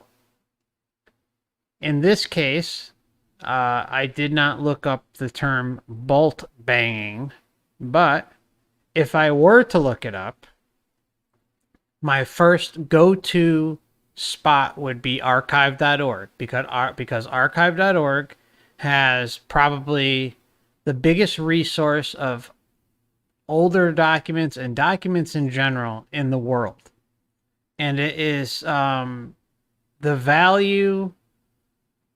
There is no amount of money that you can put in the world that could line up with that resource of archive.org. It is a wonderful site. So what I'm trying to say is when you're doing your own research here, take notes, okay? Take notes as you're reading something, running across even a video like this, anything, okay? You take notes, keywords, say, I wonder if there's something I could look up about, in this case, bolt banging. And maybe there's some weird old ancient text that you might run across that talks about it and corroborates what is being said here. Okay? That's just one example. And you can do this for anything. Anything. And you can also do a search in DuckDuck, with the quotations. You can do the search, God forbid, Google. I mean, that should be your last resort. Scribed and academia.edu, all these sites if you pay for memberships. But Archive is completely free, besides books that are relatively new. Any older book, when we're talking about old resources, it's going to be free. It's going to be public domain, which is awesome. And you would be surprised how often when I look at these keywords that stick out while I'm going over something, that I'm able to cross-reference something and get further information. And then guess what? Then that leads to a cascade effect of other rabbit holes, which you can get completely lost in. But what I'm trying to say is it's really, really important that you can take some things out of one resource, like something like a book, and then use it to your advantage to verify something further. It is a great, great way to hone in and fine-tune your research abilities. At first, it's easy to get out of the way while making your own bolts at the same time. Then the tempo increases, and our play area looks like a hailstorm. When our bolts are flying around, they can be dodged or caught and thrown back. The object is not to be inadvertently hit by a bolt. A player who is zapped is not out. He just tries harder to become more agile. We feel the complexities of each soul carried in the bolts which hit us. Another high-velocity game is something akin to Red Rover, or perhaps bumper cars, where souls line up opposite each other in a square. Instead of sending one player over at a time to try and break through a chain of arms, as in Red Rover, these souls rush at each other en masse. One subject said, "This is a game of collision where we bounce off one another in a chain reaction of whirling energy." The object seems to be the creation of a high volume of concentrated energy. Another client who plays this game told me, "The energy flow from all of us is pooled so that each player receives a heightened awareness from all the other souls. It's an exhilarating game. There is a magnification of all our energy which is unified. Eventually, when the energy charge lessens, we all settle down and engage in a kind of folk dance." There are many subtle games that my subjects have difficulty in describing to me. One I have heard about from a number of people, however, has the name of Gem Ball. The game is a little like marbles and lawn bowling combined, with the symbolism of gemstones, which I reviewed in Chapter 6. From Case 53, it can be seen how displaying colored energy objects as embodiments of personal character need not be limited to our appearances at the Council of Elders. Case 53. Dr. N. Do all groups have some interest in playing games? Subject. Not at all. My group is fun-loving, and we don't like to be tied down in classrooms too much. Some of the others find us a bit wild and undisciplined. There are 4 souls in our group who are not so playful, so we cherry-pick from other groups to make up our teams. Dr. N. Is it true that souls can bring all the games they enjoyed on Earth to the spirit world? Subject hesitates. Well, Yes, but you don't see them all. Dr. N. Why not? Give me some examples of games you don't see. Subject. I don't see golf because it is too self-centered. Oh, You no. are mostly playing against yourself. Tennis is a little better, but I don't see that either because only 2 people play, and that is limiting. Dr. N. Does this mean football is popular in the spirit world? Subject. Not really. We don't play games with stars like quarterbacks and team captains. Football is too uneven a game with wide variations in positions. Soccer would be better. It's hard to explain. We enjoy group games with lots of souls where everyone has an equal position and is engaged in some way in their movements. Dr. N. I enjoy swimming, so I suppose you wouldn't see that either. Subject. Laughing. Then you'd be wrong.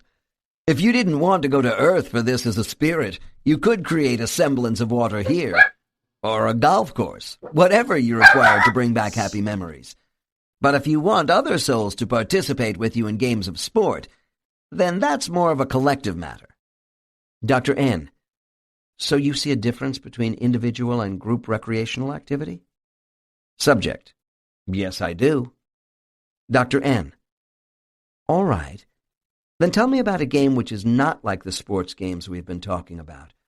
One perhaps which is not so robust and carefree, even though it might still be considered as recreation. Subject. Wistfully. Oh, that's easy. It's the gem ball game. Many souls come to a space where we sit in a great circle.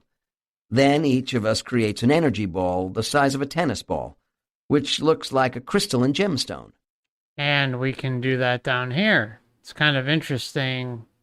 I've actually been involved with groups like that who we sit in a circle and build our chi balls, energy balls, whatever you want to call them, and work on energy work. It's a lot of fun.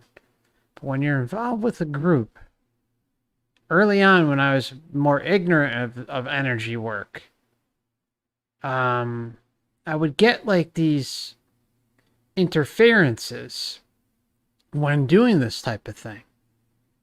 And it would throw me off or in some cases even feel like there's some sort of attack. And you don't know why the hell it's happening because you're in a good headspace, you're concentrating. It's not like, when I did these things I would, be raging depressive or anxious or anything like that. It was actually a really fun time. But what the problem is, and I learned this later on because at the time, like I said, I was ignorant. It was in the beginning of doing this type of work. I realized that other people's energy, especially when you're in close proximity inside of like something like a circle, it can leak off onto you and cause you problems. It's really, really interesting to think about. But that's why I, later on learned the tremendous, tremendous value of being a solo practitioner of everything and anything. That's where you thrive the most, my friends, is when you're in your own world, practicing by yourself, doing your own thing. When you have other people's energies close by and intermingling with your energy, you open yourself up to some potential negative things or some amazingly positive things that may even heighten your experience. But the point is you really got to have a good idea where the headspace is of those you are surrounded with when you're playing around with energy work. So there's a little advice. Take it or leave it. Dr. N. Do the balls have any particular meaning? Subject. Of course, the energy colors represent individual expression. Dr. N. Okay, what happens next in this game? Subject. Each person holds their ball until someone says, go. Then we all gently push our balls to the center of the ring. Dr. N. Do they all bang against each other, as in marbles? Subject. I guess, in a way. The gem balls carom off each other with radiating colors splashing in all directions. But they don't quite stop. We keep them moving. Dr. N. I'm not sure I understand. Subject breaks in and continues. Subject. Finally, one comes to you. During each series of play, a corresponding player will receive my ball if there is a magnetic attraction. Dr. N. What if you don't receive a ball from another player? Subject. It happens quite often. We play rounds with large groups of different players. Eventually, a ball will roll into my lap. Dr. N. Do two players have to receive a ball from each other? Subject. No, gem ball is not a programmed game. Anything can happen. Dr. N. What does receiving a ball from someone else mean? Subject. This tells you that you might be linked to the owner in some fashion. This tells you might be linked to the owner in some fashion. So what are you doing? How can we translate what's going on here? Is you're taking someone else's energy, not necessarily aware of the ramifications of that energy. You're consenting to that energy, and what's going to happen is going to happen. We'll find out what happens in this specific case, but the same applies here in the physical. It is absolutely no different. Gem ball is an intimate game of expectation and trust, because you never know where your ball is going or what you will receive back.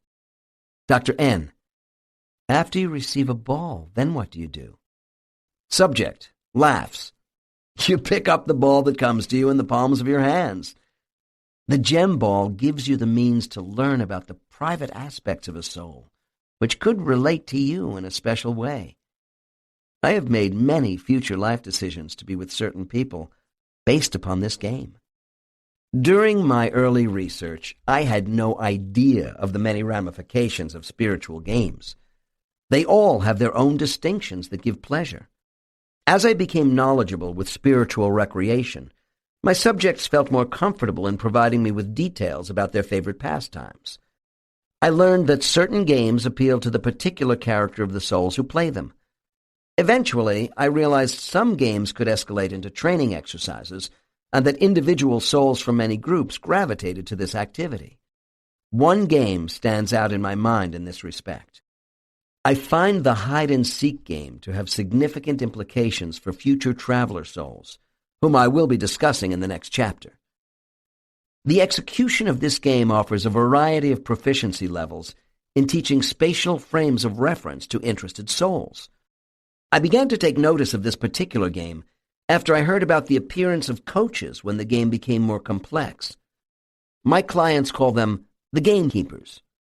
These are the specialist trainers who will expose those adventuresome beings who show talent to trips into different dimensions. Here is a quote from a highly advanced soul who wishes to specialize as a traveler. Hide and seek in the spirit world begins as an exercise between light and darkness.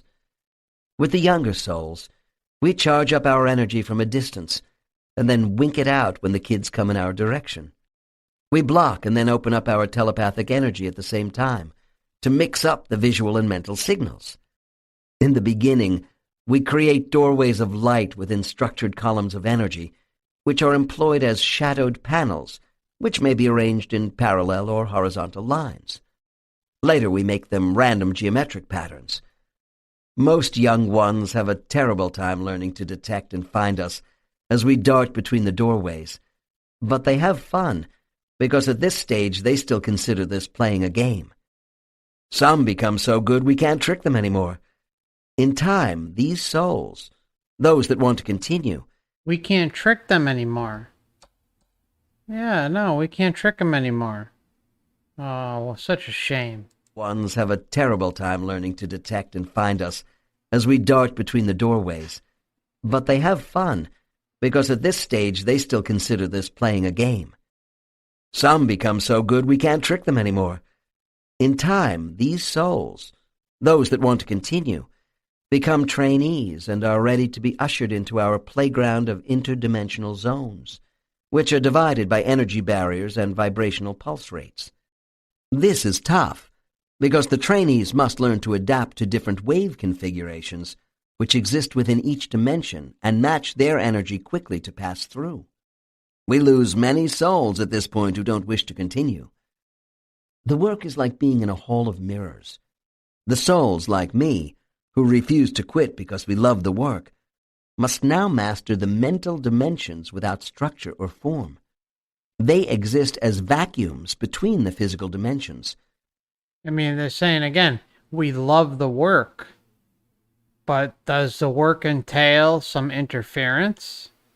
If the work entails some interference and you're not protected, then you're basically open season. You're open to suggestion, manipulation, deception, etc. Part of me still considers this training as recreation. It is so captivating. I can't wait to get back home and engage in this exercise again with my friends. 4 general types of souls. Before moving on to a discussion of the more advanced souls in the next chapter, I should list the major types of souls I have encountered within the community of spiritual life. There must be many more than these 4 categories of souls. However, I am limited by the memories of my clients concerning other possible soul types in the spirit world. 1. Souls who are either unable or unwilling to function individually. These souls usually work within collectives and never seem to leave the spirit world. Even so, I am told all souls are given the opportunity to experiment with existing in both physical and mental universes. 2. Souls who do not wish to incarnate in physical form. Also, they may not possess the requisite properties of light energy to engage in this activity. They seem to work only in mental worlds and appear to move easily between different dimensions. Most of their talents are beyond the comprehension of my clients. 3. Souls who incarnate only on physical worlds. I sense that some have the capability for training in mental spheres between lives, but are not inclined to do so. They are not attracted to interdimensional travel, even during recreation. Quite a number of my clients are in this category. 4. Souls who have both the ability and desire to function in all types of physical and mental environments. This does not necessarily give them more enlightenment than other soul types, yet their wide range of practical experience and capabilities position them for many specialization opportunities involving varied assignments of responsibility. I want to talk about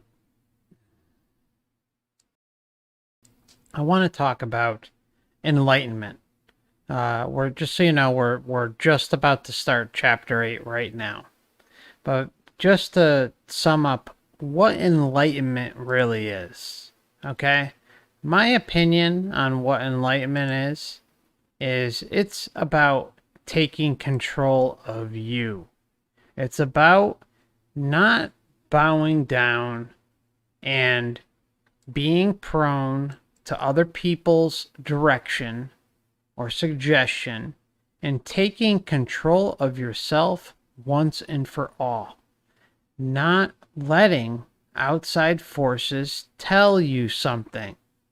That's why with every single video I do, I say my channel should only be a stepping stone for you to go out on your own when the channel is not live and go and prove this stuff to yourself.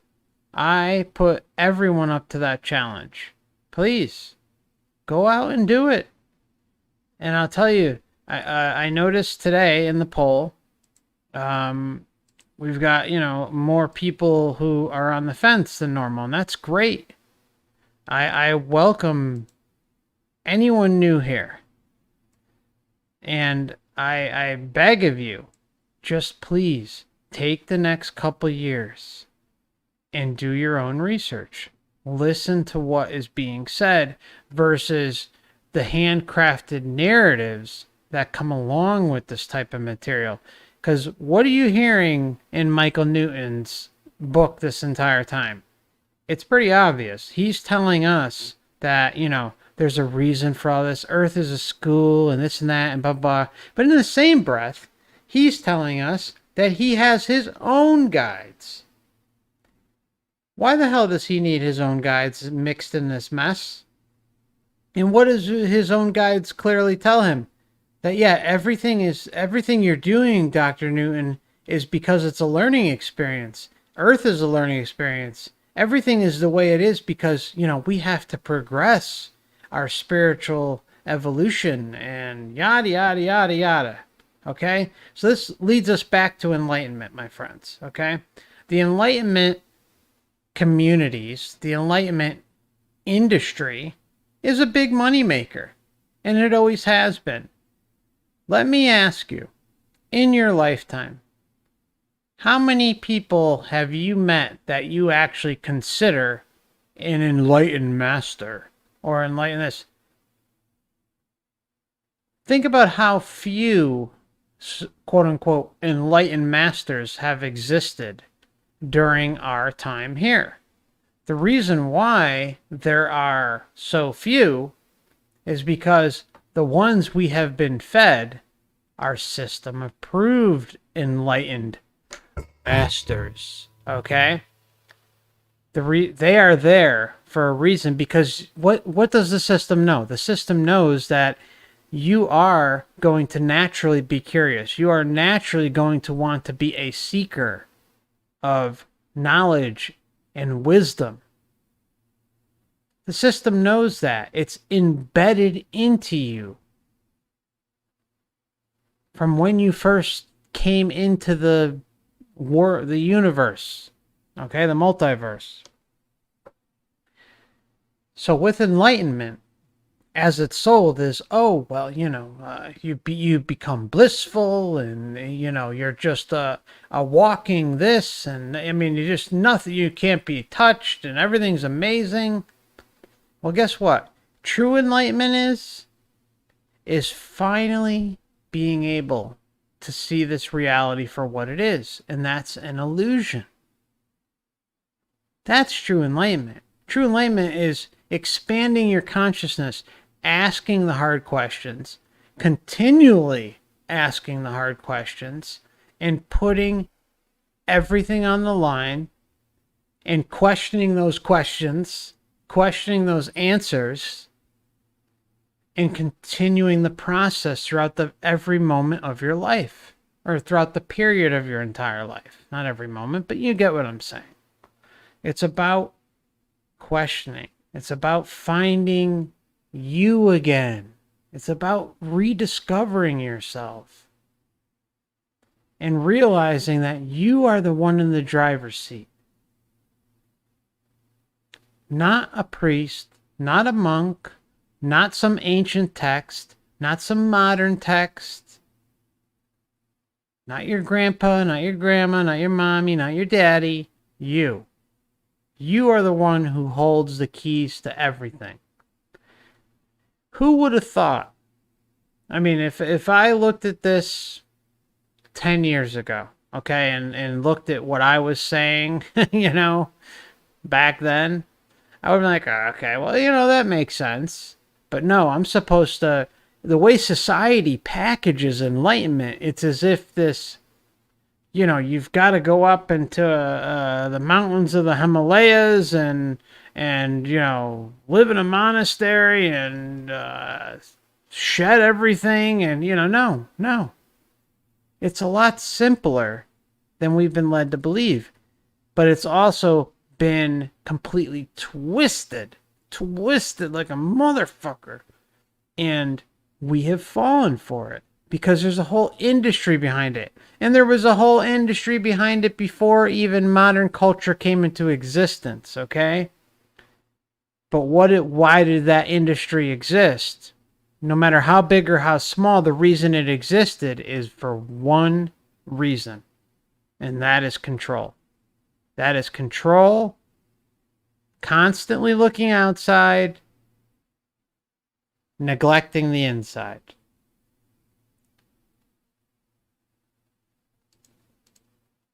Here we're going into chapter 8, my friend. So just want to pop that in there.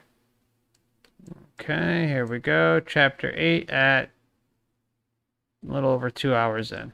8. The Advancing Soul. Graduation. There comes that time in a soul's experience when it is ready to move away from its primary soul group. My next case comes from a soul who recently attained level 3 after thousands of years of incarnating on Earth. Thousands. This subject became very excited by the images in her mind of this recent event in the spirit world. The symbolic descriptions involving analogies to educational settings by now are very similar to the listener. In her current life, she is a teacher of children with learning disabilities. Case 54. Dr. N. You seem very blissful about appearing in front of your council. Subject. Blissful and the council. Okay, again, blissful. The same can be said for near-death experiences when they go through the light tunnel. It's the most love that I've ever felt. You know, I'm not going to ramble on too much, but it's the most love that I've ever felt ever in existence. And again, I will hammer this over and over and over again because of how important it is, especially for females out there. You will hear mothers. I kid you not, you will see this in near-death experiences where mothers will say that the love they felt, it was stronger than the moment of the birth of their own children, or the day they got married. Now seriously, chew on that, and then think about how powerful that is. You will see that in near-death experiences. That shows just what kind of level of fuckery we're dealing with. Yes, I have scrubbed off the last of my body armor. Dr. N. Body armor. Subject. Yes, my protective armor, to avoid being hurt. It took me centuries to learn to trust and be open with people inclined to hurt me as an outgrowth of their own anger. Me too. This was my last major hurdle. Dr. N. Why was this so difficult for you? Subject. I identified too much with my emotions rather than my spiritual strength. This created self-doubt in my relations with others whom I perceived to be stronger and more knowledgeable than myself, but they were not. Dr. N. If this last major hurdle involved self-identity, how do you see yourself at present? Subject. Finally, I used a rope of flowers to swing over the abyss of pain and hurt. I no longer give away too much of my energy unnecessarily. Pause. Physical and mental hardship has to do with self-definition. In the last 1,000 years, I have improved upon maintaining my identity in each life, under adverse circumstances, and to honor myself as a human being who could not be superseded by others. I no longer need body armor to achieve this. Dr. N. What does your counsel say to you about your positive actions involving self-definition? Subject. They are satisfied that I have passed this difficult test. Oh, well, thank God for the council's approval. I think that's wonderful. Praise the Lord. Let's line up and have a party. The council has approved this transition. Praise the Lord. Did not let the adverse circumstances of these many lives dictate my vision of myself, who I really am. They are very pleased that I have reached a higher level of my potential through patience and diligence. They're very pleased. Dr. N. Why do you think you had to go through so much in your lives on Earth? Yeah, why? Subject. How can I teach others unless I have gone through fire myself to become strong? Dr. N. Okay, so you see, we have seen this so many times, my friends, where what happens is you have the older souls and they run their course, okay, for who knows how many freaking lifetimes. I don't even want to know. Okay. But some of the cases we've seen are just flat out ridiculous with the amount of lifetimes involved. And what always seems to ends up happening is they end up being a teacher or a guide. Okay. So they intermingle and keep the system running. You see that? They quote unquote graduate. But guess what? There's still this whole big top of the pyramid gleaming down on them and controlling them. And the system's like, oh, great. Okay, we got a really good sucker here. Okay, we've extracted as much as we can. So let's just, make them feel good by making them a teacher. That's how it works. We've seen it time and time again. Well, subject interrupts me with something which has appeared in her mind as a result of my last question. Subject. Oh, they have a surprise for me. Oh, I'm so happy. Note, at this moment my subject breaks down with tears of joy and anticipation of the scene unfolding in her mind. Okay, so how can we interpret this? I'm not going to say this is definitely happening, but it sure seems to point in that direction, that we're dealing with interference. We have this, whenever someone gets angry or there's these longer pauses or there's some sort of unwanted questions by Newton and where he's leading things, there always seems to be some sort of interference, but you really have to read between the lines and rewind the segment a little bit, even if it's 20 seconds, 30 seconds, and then you start to see this is a pattern. This is a pattern of interference. So really, it's important that you keep that in mind. I pull out my trusty box of tissues, and we continue. Oh, Dr. N, move forward and tell me what the surprise is all about. Subject, bubbling. It's graduation time. We are gathering in the temple. Aru, my guide, is here along with the chairman of my council. the chairman. Master, teachers, and students are assembling from everywhere. Dr. N, can you break this down a little for me? How many teachers and students do you see? Subject, hurriedly.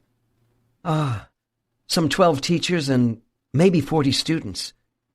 Dr. N, are some of the students from your own primary group?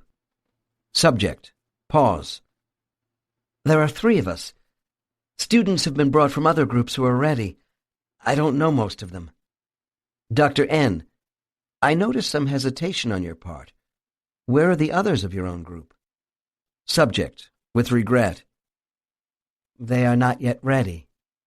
Dr. N, what is the core color of all these students around you? Subject, bright, solid yellow. Oh, you have no idea how long it has taken us to arrive here. Dr. N, perhaps I do. Why don't you describe the proceedings for me? Yeah, let's hear it. Subject takes a deep breath. Everyone is in a festive mood, like a coming-out party. We all line up and float in, and I'm going to sit up front. Aru is smiling proudly at me. And what does the sitting up front do? It makes them feel special, right?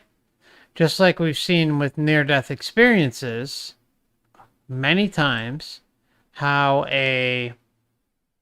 someone who experiences it and ends up in the life review realm, so to say, they will often feel like they are in a stadium walking. Imagine yourself being one of the big time football, soccer players, and you know how they walk out onto the field and they, sometimes they come out at the center of the stadium, or they run past the big banner and they tear the banner apart as they run through it. And then the whole crowd of the stadium is cheering and like, yeah, yeah, yeah. And, for the home team, yeah, it's our favorite player. We're going to win this game, blah, blah, blah. You know what I'm saying, right? And so in the life review, of the near-death experiences, it makes the person who's going through it feel like the center of attention, and that all the people in the stadium are there for them, and they're all cheering them on. I mean, you see this in quite a bit. And it's a really, really interesting way to look at it, because what does that do? It boosts your spirit, your morale, your rah rah rah. You know, I did good, and I'm gonna do better. And you know, meanwhile they don't necessarily know that they're headed back yet, but they love it. It's just so it shows. Just like in this case where, you know, this one is at the front and, you know, has some attention on them. The system is saying, okay, let's build up that cheering squad, the cheerleader squad, to give them that connection. A few words are spoken by the masters who acknowledge how hard we have worked. Oh, thank you, masters. Then our names are called. Dr. N. Individually. Subject. Yes, I hear my name. Eerie. I float forward to receive a scroll with my name printed on the front. Oh my God. Dr. N. A scroll. What else do these scrolls have on them? Subject. Modestly. It's rather private. About those achievements which took me the longest, and how I overcame them. It's, about your suffering, lifetime after lifetime, and how you overcame them. Now, if you remember in Soul, when they're sitting and it's towards the beginning of the movie, when they're in this area that resembles kind of something like a theater, and you know, the whole crowd is cheering each one on as another one gets called down and linked up with a certain soul and then sent down to earth, yada, yada, yada. Oh, excuse me. I apologize. And then, you know, the whole process continues and it makes them feel good. Dr. N. So in a way, this is more than a diploma. It's a testimonial record of your work. Subject, softly. Yes. Dr. N. Is everyone wearing caps and gowns? Subject, quickly. No! Then smiling. Oh, I see. You are teasing me. Dr. N. Well, maybe a little. Tell me, Eerie, what takes place after the ceremonies? Subject. We gather around to talk about our new assignments, and I have the opportunity to meet with some of the souls who are in my specialty area.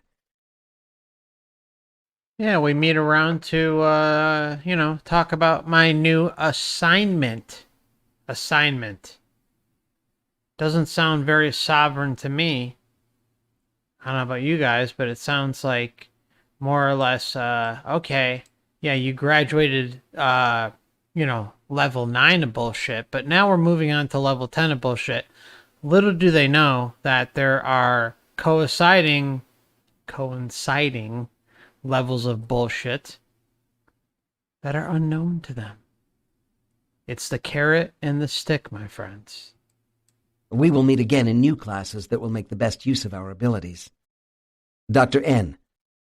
What will be your first assignment, Eerie? Subject.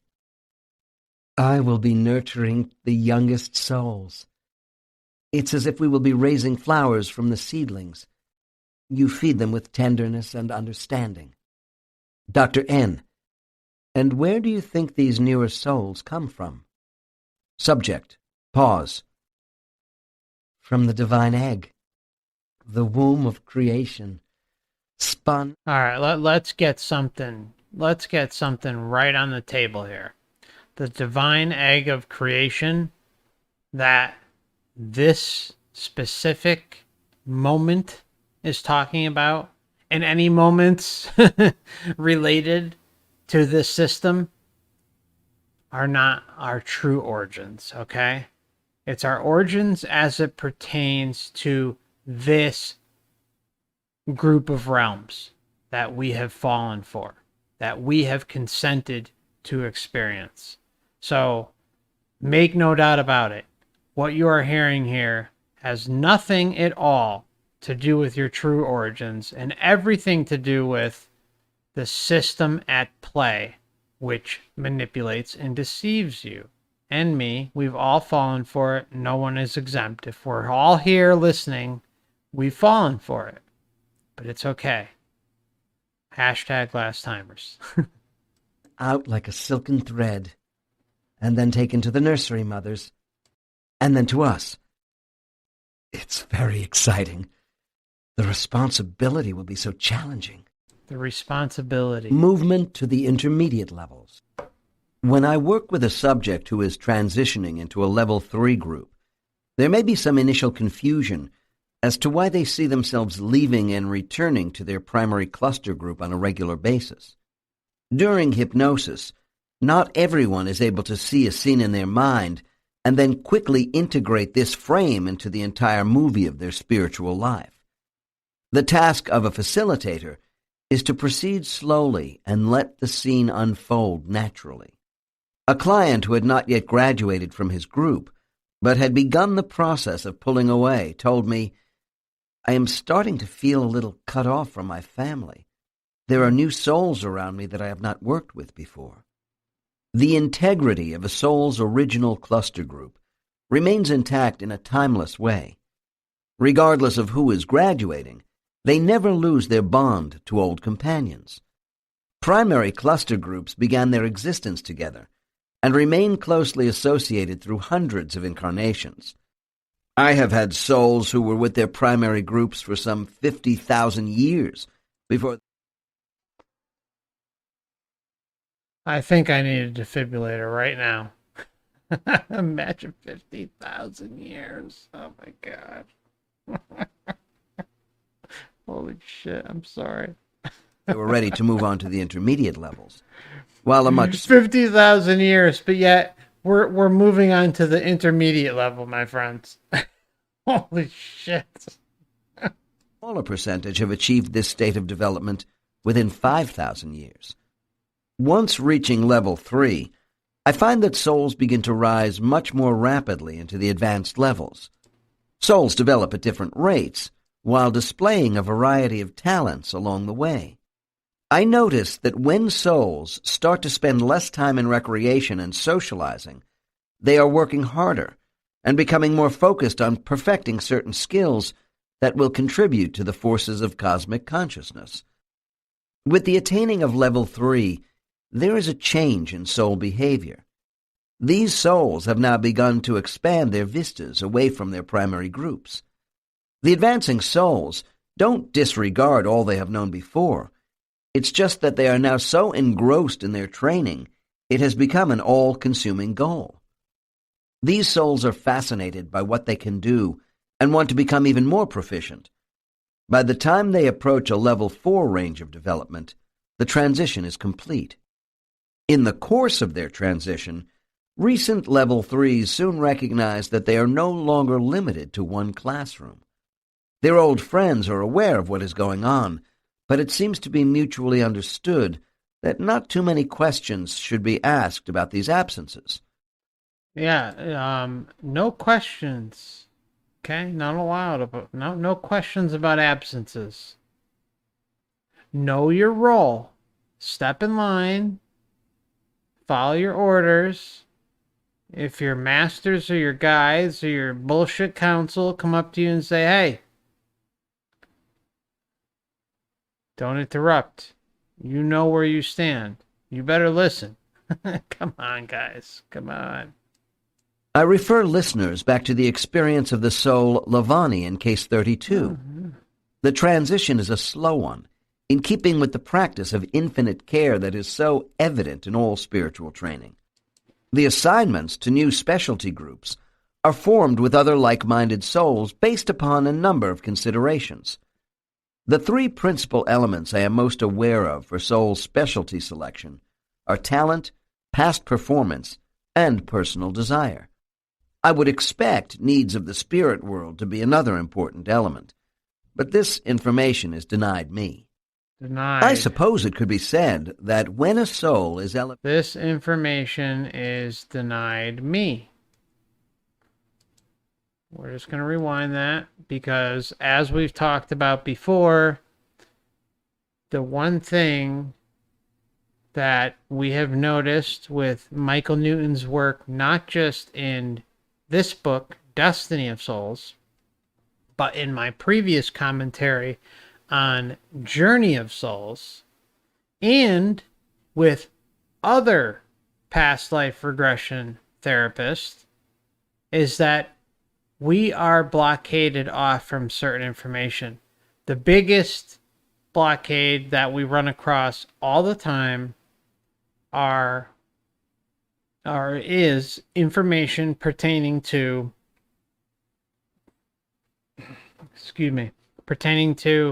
the soul classes. Okay? It's like this, we're just not allowed to get much information, barely anything. And again, we can sit here and we can say, yeah, obviously it's indoctrination classes. There's a lot of screwed up things clearly going on there. But we have really no clue exactly what's going on there. But it's indoctrination. Mark my words, it's indoctrination.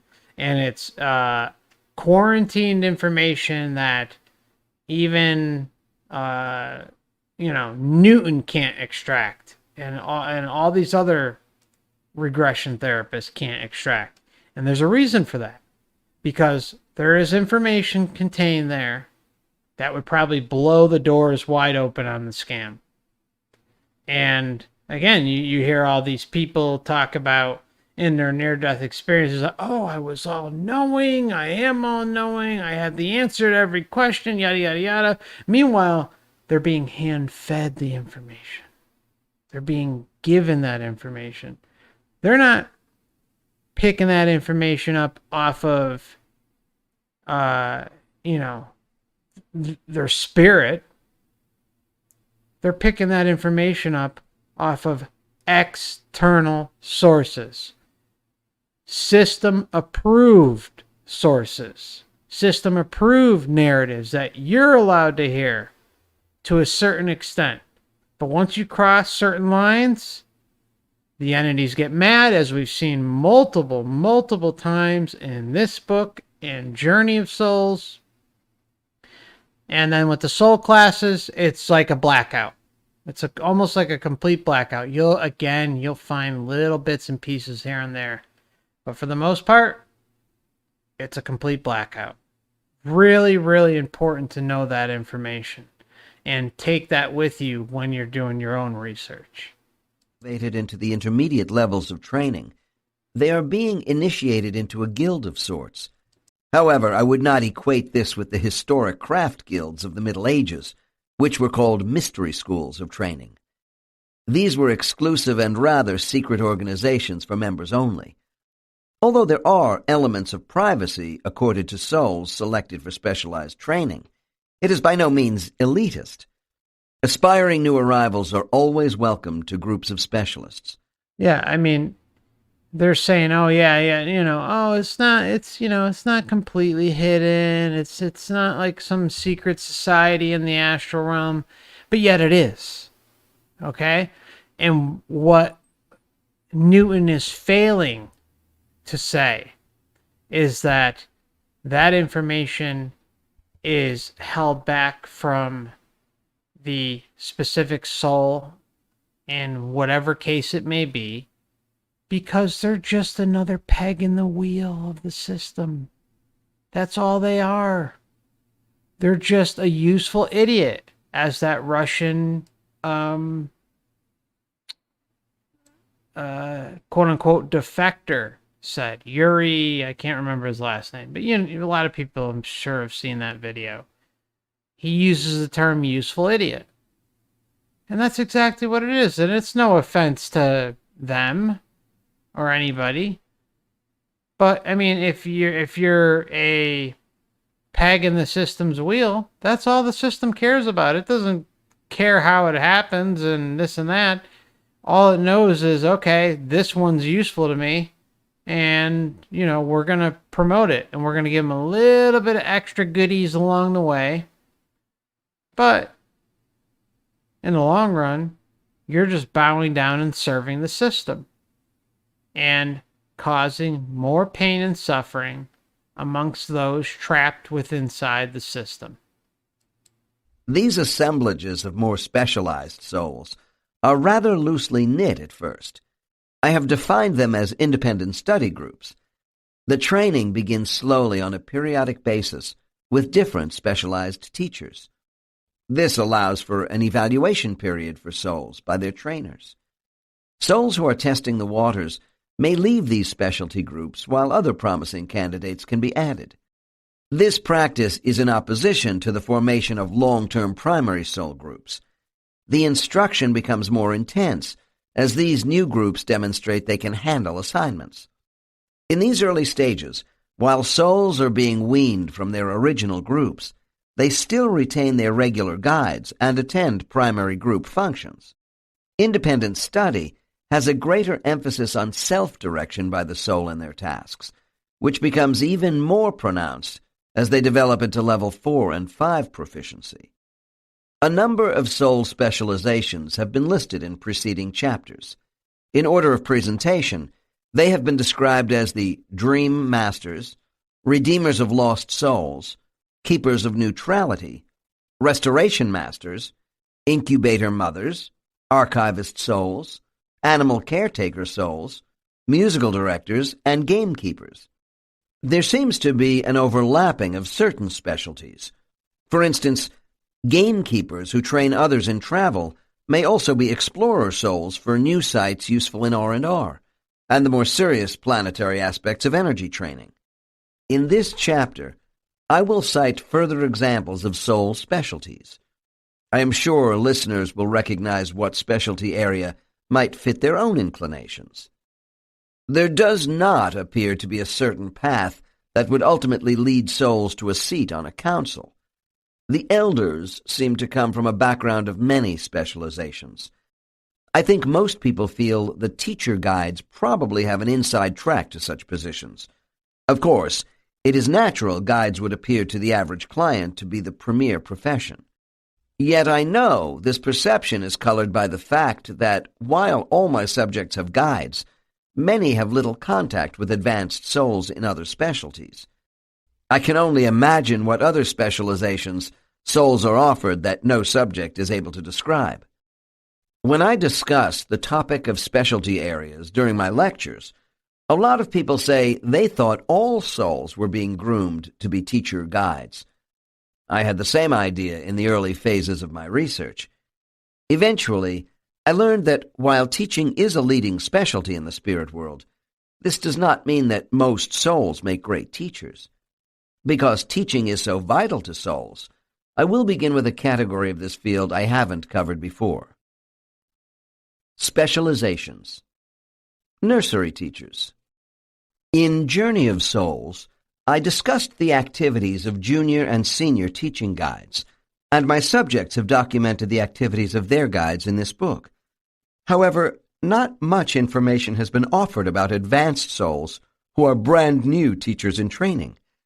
They are called the nursery teachers, or caretakers of children, because the young souls they work with have not yet begun their incarnations. Following Case 26 in Chapter 5, I quoted the recent memories of a very young soul on Earth who explained that once a new soul is created, they are not immediately thrown into a physical incarnation. Earth is such a difficult school for training. It is best that many new souls are allowed time in adjusting to planetary life as discarnates.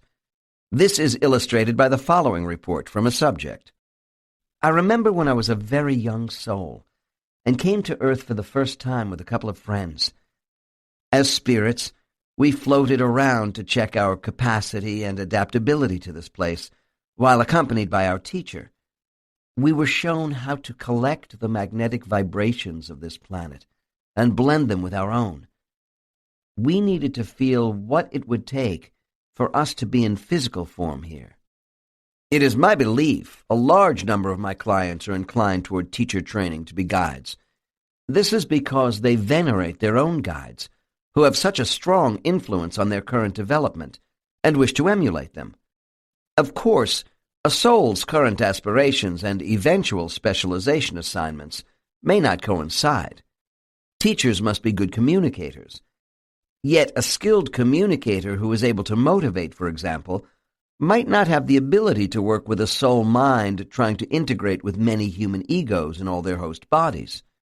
Nursery teachers who work with very young souls may not choose to become guides for the general population of souls, for many reasons. Working with the child soul is challenging because many young souls do not seem to be able to move on with their reincarnations and will require remedial studies. Case 28 told us something about the spiritual setting of teachers and the elementary souls, which I will expand upon in Case 55. I have to keep on my toes with advanced clients, and questioning them about soul colors in their descriptions of settings is a big help. The man in Case 55 is entering a yellow 4 proficiency. Okay, so we're going to take a 5-minute break before we head into Case 55. So take a moment to relax and just hang in there with me for a few minutes. Not going to be long. And I will be back with you shortly. Thank you for your patience, and we'll meet up in about 5 minutes.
Okay.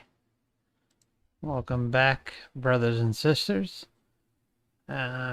Just before we move on to...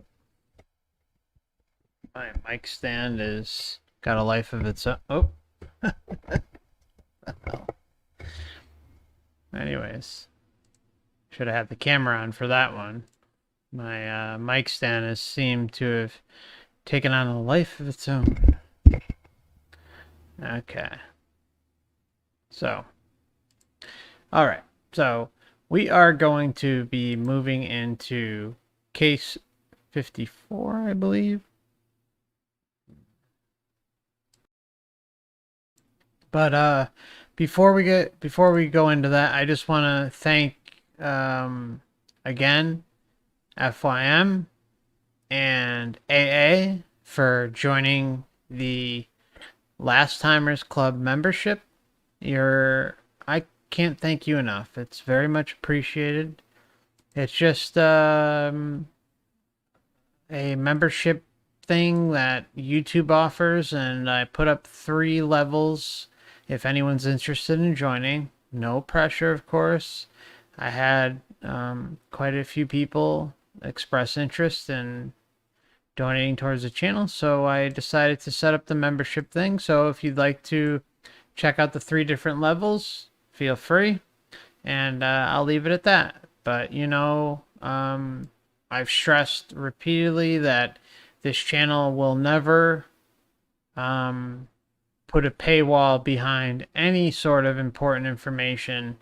It's just a way of having a little additional content from myself and the channel. And if it's something you'd like to do, it's much appreciated, but of course never ever expected. So thank you, both of you, and let's move on to our next case. Again, we are continuing with chapter 8, and let's jump right in. Working with the child soul is challenging because many young souls do not seem to be able to move on with their reincarnations and will require remedial studies. Case 28 told us something about the spiritual setting of teachers and the elementary souls, which I will expand upon in case 55. I have to keep on my toes with advanced clients, and questioning them about soul colors in their descriptions of settings is a big help. The man in case 55 is entering a yellow 4 proficiency and had just finished telling me about the variety of yellow-blue lights in his own specialty group, composed of 3 souls. I was ready to move on to something else when I thought of one more question, which opened up a whole new line of inquiry. Case 55. Dr. N. Is that all the colors you see in this vicinity? Subject. No, there are 11 kids, white lights, bunched together off to the left of us. Their energy is smaller with a shorter energy pattern, and rather scattered. The young ones are very exuberant. Note, at this point, my subject became very excited when he recognized one of these souls as his child today. I let him enjoy this moment, and then we continued. Dr. N. Do you see any differences in light intensity from these 11 souls? Subject. Not much. The very innocent and timid kids have dim lights. We don't have one of those right now. Dr. N. What relationship do you have with these 11 souls? Subject. I'm being assisted in their training by 2 colleagues whom I haven't known for very long, because they come from other groups. Dr. N. I'm being assisted by 2 colleagues. Again, you see how even the ones who make it to the levels of being able to teach, they're still under the thumb of the system. It's no different than down here. Did the 3 of you have a common background on Earth to prepare you for this initial teaching assignment? Subject.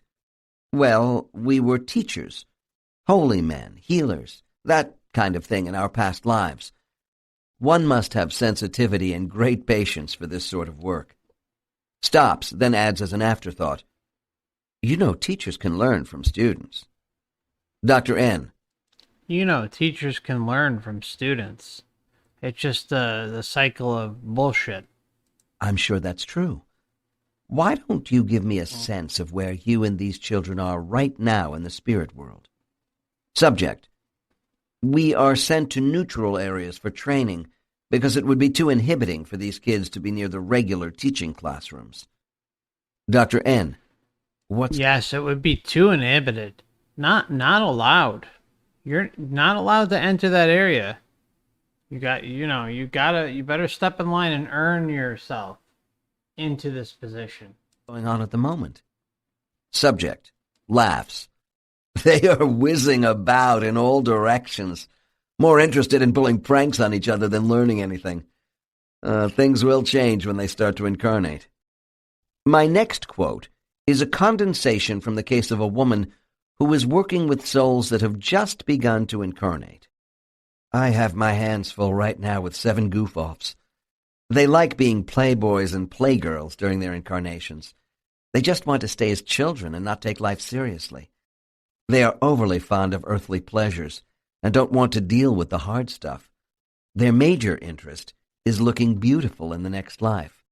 Eulant, my senior guide, has left them with me, and I don't see him very much. I'll admit my style is extremely lenient. I use lots of gentleness and love. Some of the other teachers say I spoil them outrageously. I know of teachers who express a lot of frustration and become stern with their young students, especially those with potential. The council is interested in my teaching methods. They want to test my theories of permissiveness rather than giving this class a mental spanking. My concept of teaching is that once these child souls do start to develop, the leap they will take into maturity will be more rapid, because they won't have had their self-confidence shaken by too many hard lessons and setbacks too soon. Ethicists. For a long time, I considered the instruction of ethics to be part of all teaching rather than a specialty by itself. The next case is that of a 26-year-old man from Detroit, a level 5, whose spiritual name is Andorado. Initially, I tried to dissuade him from coming to see me. I normally do not take clients under the age of 30. This is because I don't think the average young person has passed that many major forks in the road of life. Their amnesia blocks may be too firmly in place. There is also the increased possibility of obstructions by their spirit guides during hypnosis, who might feel it is too early for their student to see certain karmic pathways. Andorado was an exception, and I'm glad he overruled my concerns. This client had sent me a letter stating, "I am anxious to experience my immortal identity because I have long felt I know things and have skills beyond what I should for my age."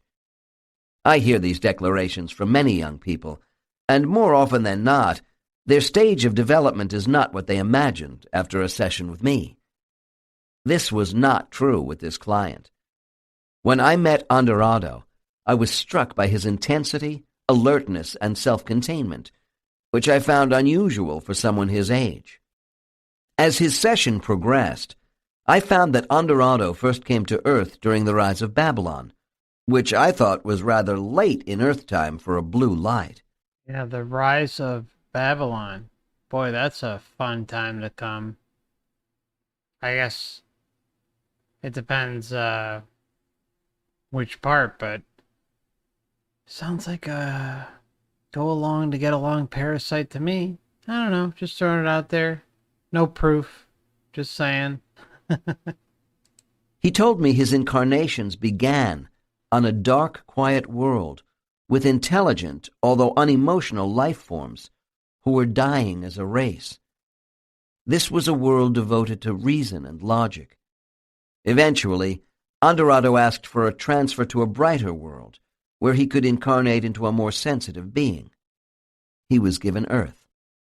While reviewing his past experiences in a spiritual classroom, I learned of Andorado's interest in how planetary magnetic energy affects intelligent behavior on certain worlds, His latest assignment was creating brain tissue for a small feline creature.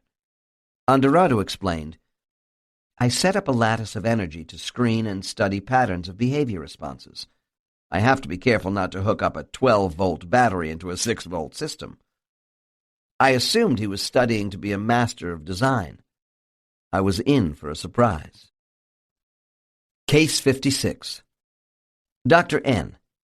Andorado, we have talked about your work in the spirit world with teaching students. You have also explained a little about your energy creation studies with the thought processes of lower forms of life. This leads me to conclude you are preparing to be a specialist in either teaching or design. Subject laughs. Neither is true. I am training to be an ethicist. Dr. N. Oh? How about these two areas of your early studies we have just talked about? Subject. They have been offered to me as prerequisites, so I will be more effective as an ethicist. This is my passion, working with the moral codes of intelligent beings. Yeah, you gotta be more effective.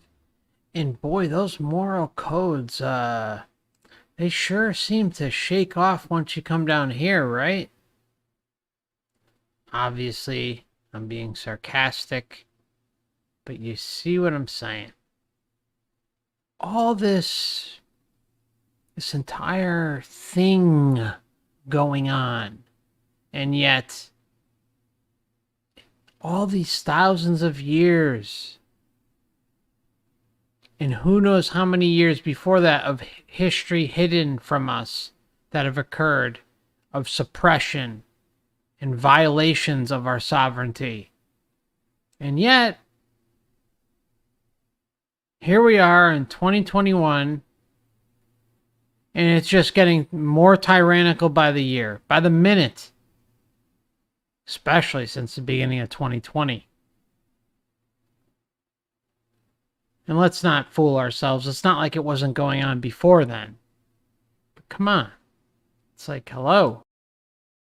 I mean, really, what more proof do you need than to look at the historic narrative for humanity, for the records we have available for us? It's right in our face, my friends. The whole thing is readily available for you to see that the king narrative and experience of coming to this realm involves your sovereignty being squashed at every turn you make. Yes, that doesn't discount the good times we all have, the love, the enjoyment, the fun, the music, and in modern times, movies and TV and games and all sorts of fun stuff. But where the rubber meets the road is when you can see that this reality has always been like this. We have nothing else available to us to prove any different. Ask yourself, for all this evolution and amazement going on with all these souls and the regression and all this stuff, why? Why doesn't that seem to shake off for the collective? And that is because of how this realm is designed. It's designed this way to steal as much of you as possible, regardless of what era you were born into. And, I'm not trying to be Mr. Doom and Gloom. You guys know that. I just like to be honest and call out the bullshit for what it is and not beat around the bush.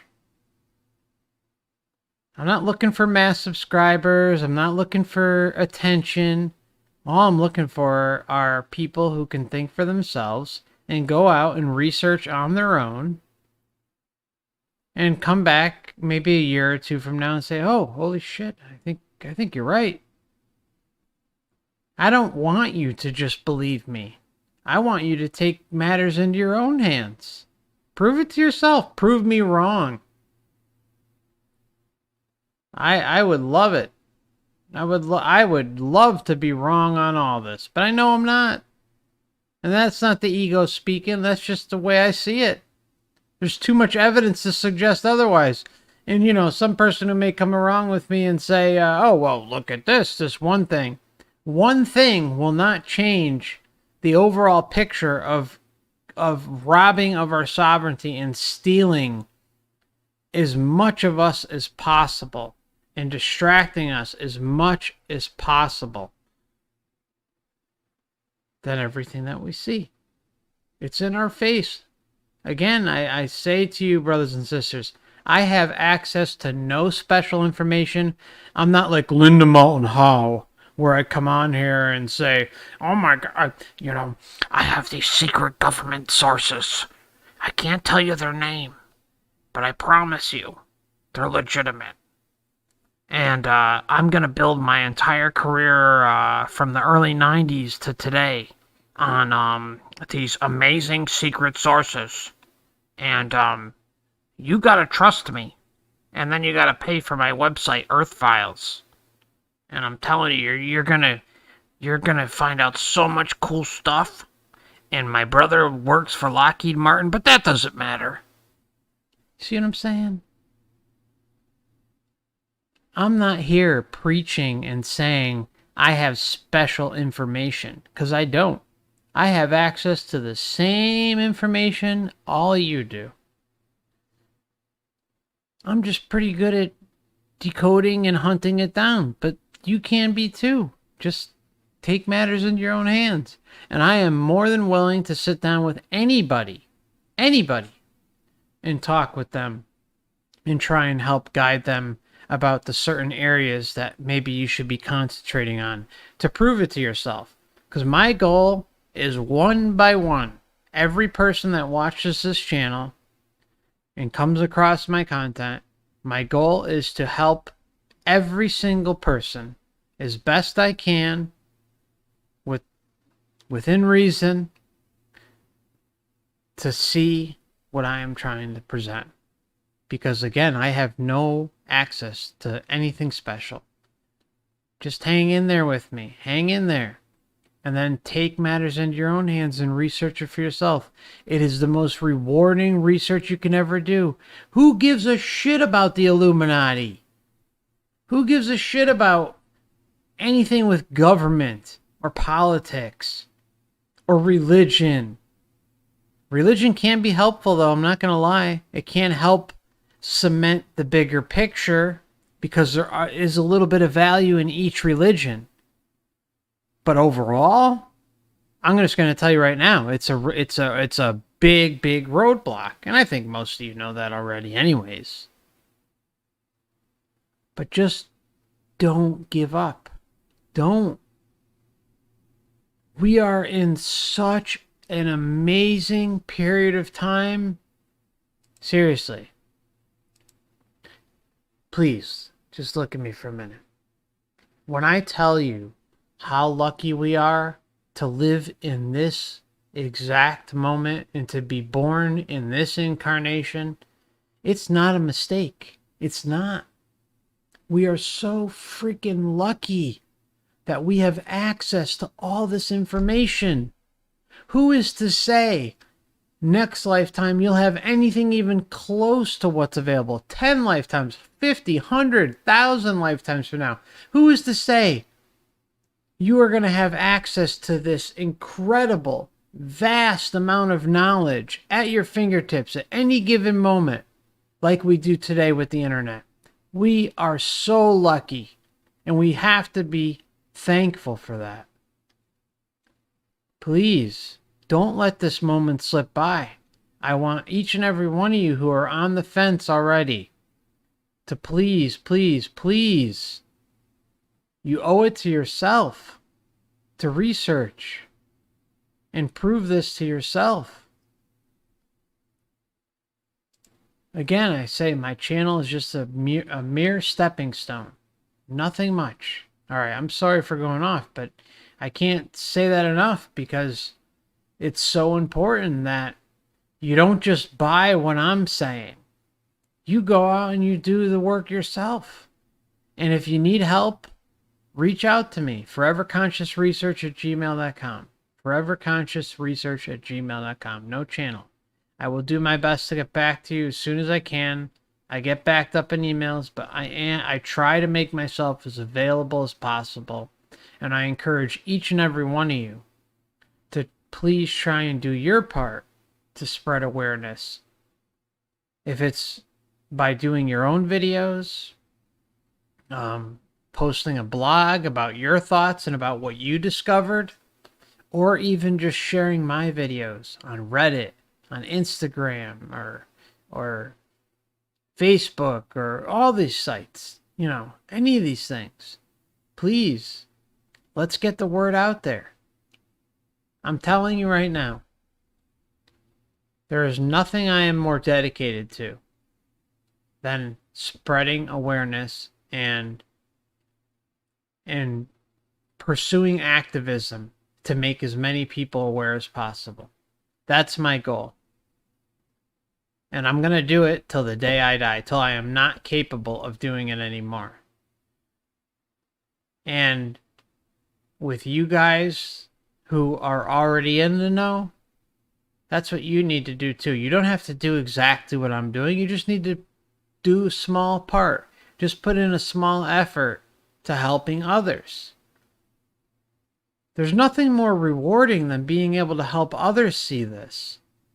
We're talking about truly and genuinely being able to help people and giving them that positive message that they're sovereign and that they have the ability to consent and take matters into their own hands and not be under the thumb of this bullshit anymore. Please, my friends, whatever we can do together to make this ball to continue to roll, let's do it. I can't do this all on my own, and other channels can't do it all on their own. We all need to really put in the effort to spread awareness. This is serious shit. This is not, exposing the Illuminati. Okay? It's not. It's not exposing NASA. All right? This goes way beyond anything and everything. And we all need to just do our small part. It doesn't have to be big. Just a little bit. This is where we can help people. I remember back in the day, I'm not going to go on too much longer, but I remember back in the day where I used to think, if I just, scream loud enough from the rafters, people hear me, blah, blah. No, you're only going to get responses from people who are already kind of questioning things, okay? Those who have open minds and the ability to critically think. You're not going to reach anyone outside of there. So it's also about managing your time properly and knowing who to spend time with and who you're wasting your time with. And I'm telling you, there's nothing more rewarding than being able to reach out to that one person at a time, one blog post at a time, one video post at a time, one share at a time. Doesn't matter what it is. We have the power to help others. It doesn't have to be today. It doesn't have to be tomorrow. It doesn't have to be next month. Just think about a time in the future that you'll do a small part to help others. That's all. That's all. There's no pressure with any of this. I understand we all come at this information at different times and different mindsets, different, we have anxiety, we have depression, we have all sorts of things going on, especially if you're new to the material, or it doesn't even matter whether you're new to the material or not. It just matters of, how you're feeling at the time. Do it when you're up to it. Don't feel under any pressure. Just say to yourself, okay, within the next year, I'm going to try to do X, Y, Z. Within the next 2 years, I'm going to try to do A, B, C. That's all. All right. My rant is over. Dr. N. But isn't the reviewing of morality, values, and the standards of conduct basic to the work of all teaching guides? Subject: Yes, but moral principles as they relate to objective values are so essential to human development, one can specialize in that field. There is usually an ethicist on every council. Dr. N: Why did you spend so much time on another world before coming to Earth? Subject: Being versed in the morality of other intelligent societies is good training for any ethicist. Dr. N: Okay, Honorado, tell me, how many student souls from Earth did they give you when you began working between lives on your true vocation? Subject: Only a couple at first. Dr. N: I suppose they were very young souls? Subject: Yes, but then that changed, and I now have 18 middle-level souls. Dr. N: Why are you allowed to be working with level 3s when you have not finished incarnating on Earth yourself? Subject: This is exactly the reason for my current assignment. I'm not experienced enough to be helping the very troubled, less developed souls. Because I am still unseasoned, they don't give me the really difficult cases. I can give advice to souls with more maturity because I was in their shoes not so long ago. Dr. N: Do you work with your students both in the spirit world and while they are on Earth? Subject: Firmly. Not during the periods when they are incarnating on Earth. That is the prerogative of their teaching guides. I work with them only in the spirit world. Dr. N: How do you see ethics as a test for human society? Subject: Primarily because it is so easy for human beings to drift away from moral behavior and to rationalize their actions. Dr. N: Would you say this is because the average person is pragmatic in believing the end justifies the means, in being perceived as individually successful? Subject: Yes, and this appears to people to be in opposition to universalism. Dr. N: Do you see any resolution in the conflict between universalism and rugged individualism in human attitudes? Subject: Working for world betterment would eventually do away with intolerance against those who are different from us. The need for personal status and elitism is the conflict because it is equated with happiness.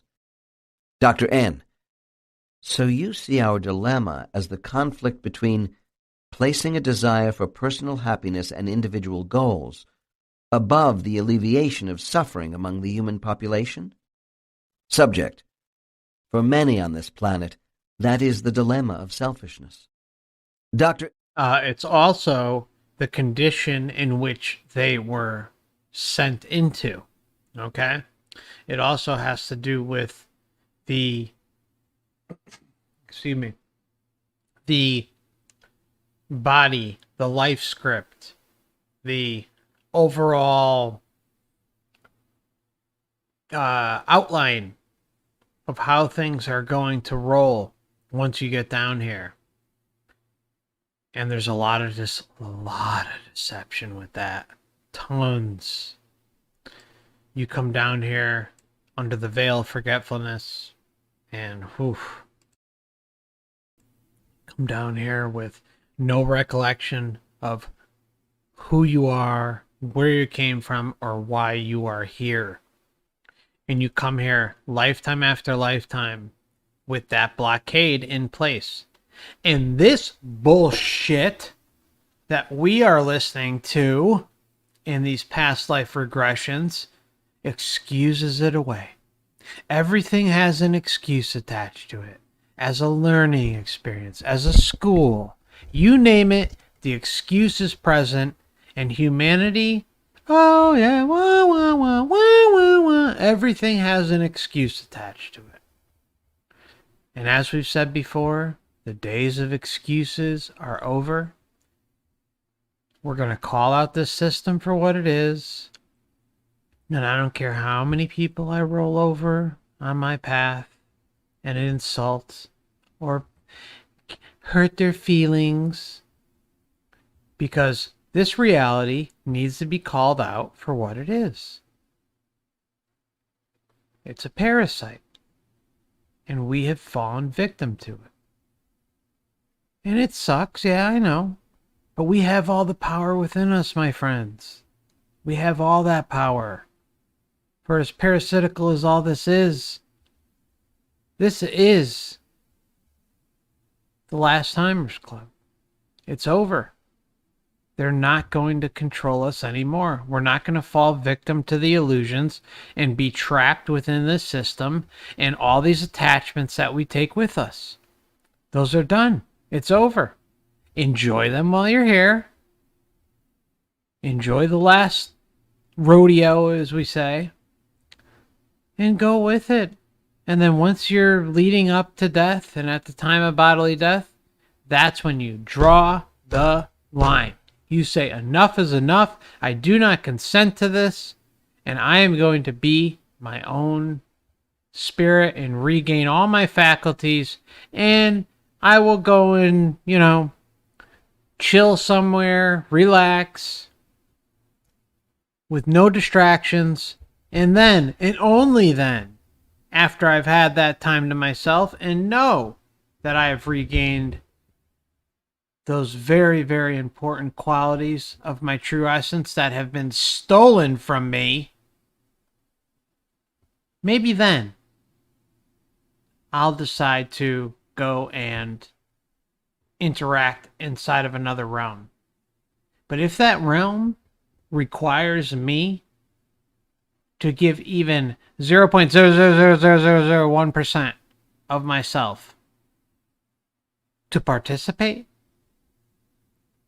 and explore, well, you know what you do?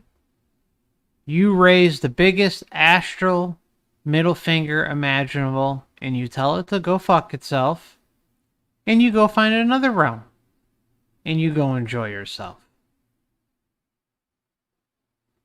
But the reason we are all in the position we are in is because we consented to it and decided to give large portions of ourselves away in exchange for an experience. The experience being the earth realm and the astral subrealms of control attached to it. Okay, moving on. N. Could you take this a bit further? Are you saying that humans by nature are not a race of egalitarian and charitable people? Subject. The average human has this dilemma, although many do not think being self-centered is a problem for them. This is the great test for coming to Earth, and why my work is so difficult here. The lesson of Earth, as far as morality and ethics are concerned, is for the soul to be encased in the body of a being whose instincts, whose very nature, cry out for personal survival. The plight of others is secondary. Dr. N., you do not find a natural good in humans which is linked to the conscience of a soul? Subject. Of course, that is a major part of my specialty, to develop this element of goodness, so that eventually it will be a natural reaction to difficult circumstances on Earth. Dr. N., does the need for self-reliance have to be in opposition to a consideration for others on this planet? Self-reliance is a big one down here on Earth. So let's see where this one goes. Subject. Personal ideas and values can result in general happiness for society as a whole if we become fully engaged with the righteousness of the soul mind as the core power of self. Dr. N., what is the most helpful advice you give your students before they come back to Earth? Subject. Don't grins. go. They are like racehorses, so I caution them to be patient and pace themselves. The energy that goes into controlling the human body must be parceled out carefully. The energy of controlling the human body. Listen to that one again, my friends. It's right in our face. Grins. They are like racehorses, so I caution them to be patient and pace themselves. The energy that goes into controlling the human body must be parceled out carefully. The energy that goes into the human body must be parceled. I mean, how many examples do we need to lay on the platter? I mean, it's all there. It's right in our face. They are at the stage of learning the fine balance of ethical behavior. When they live in a physical world as dense as Earth, they must guard against being absorbed by it in order to be effective. After I finished with this client, I reflected on how many physiologists believe the human sensory system is overdeveloped as an outgrowth of our primitive origins. Aggression and avoidance behavior has been a means of survival for humans since the Stone Age. In our evolutionary process, we have a brain which does not yet have complete control over our bodily responses. Under high emotional stress, we tend to lose rationality. Jung tells us, the rational and irrational exist side by side, and healthy people recognize the workings of both forces within themselves. We should look to our mental neuroses and physical ailments as unconscious value patterns. Most of us start off making a lot of dumb mistakes, and by the end of our life we become smarter. The idea of coming back in repeated incarnations is that eventually we will get it right early on and lead productive lives from the beginning. Bullshit. No, that's not how it works.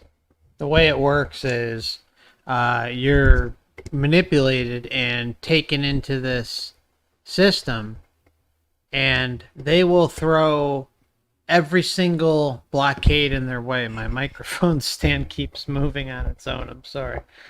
They will throw every blockade in your way and your path so that you are distracted and falling off your path. Okay? Regardless of how noble or how fucked up your path may have been, you had outside sources, wannabe guru bastards, trying to chirp in that ear and say, oh, you know what, you gotta, you should, maybe live the life of a serial killer this time. Or maybe you should live the life of a king. Or maybe you should live the life of a homeless man or woman on the street.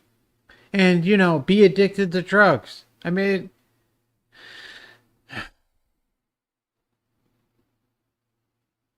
all right, let's continue before I go crazy. This quest, we are often ego-driven, and we forget that what is good for us is generally good for other people.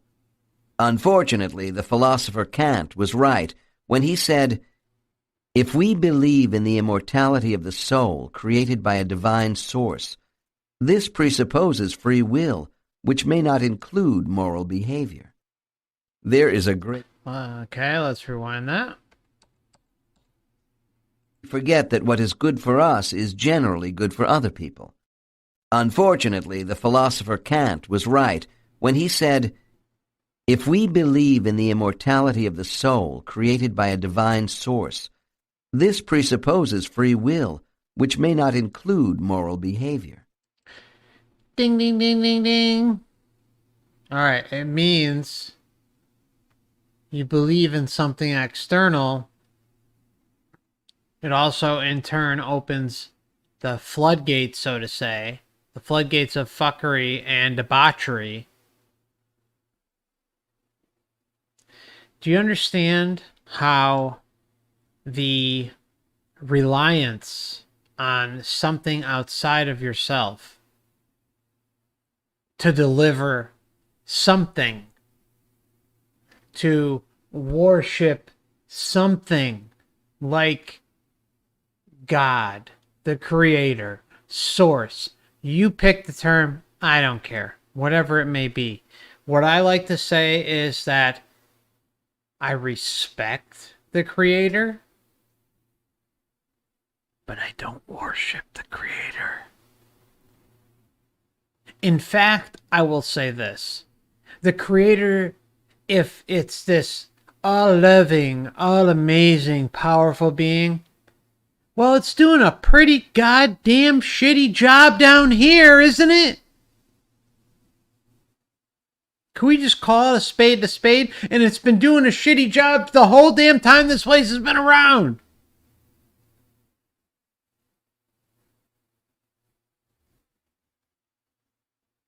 I can't believe people will read the Bible and think that that thing, that monstrosity that is called God, is actually all-knowing and all good and all-loving. You gotta be fucking kidding me. Are you fucking kidding me?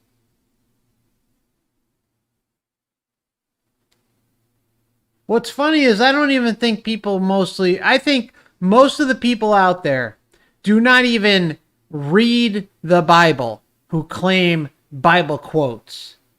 They pick little snippets here and there that their church feeds them or that their Bible study group feeds them, but they aren't actually reading the Bible.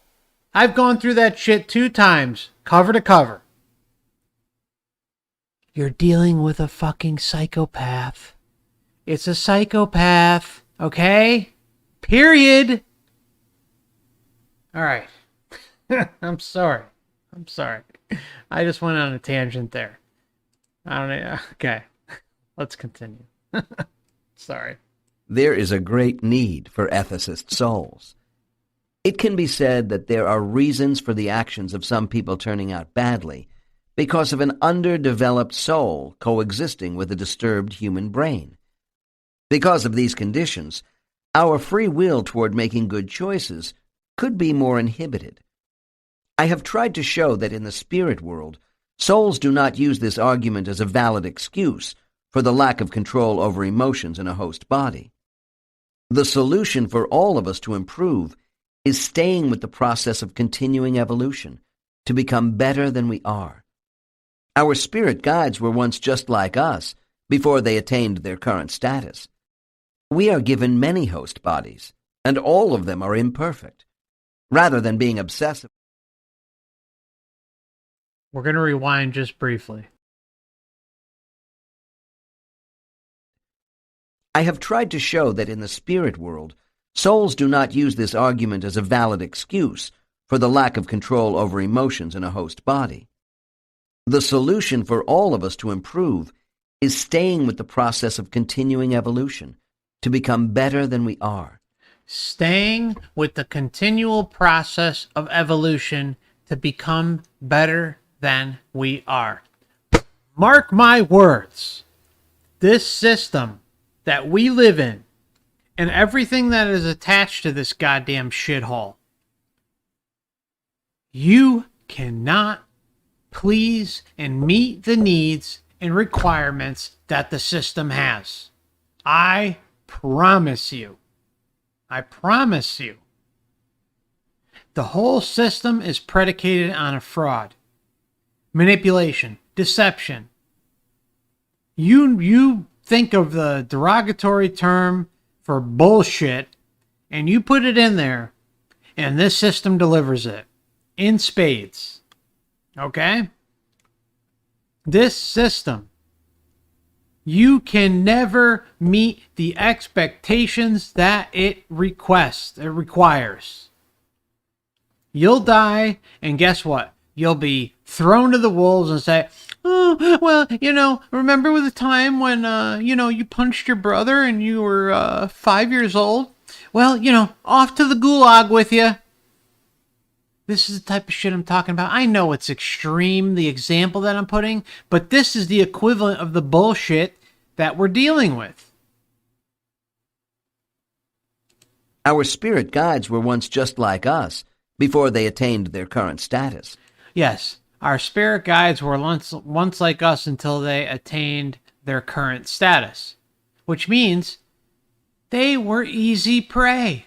The spirit guides, quote unquote, were easy prey.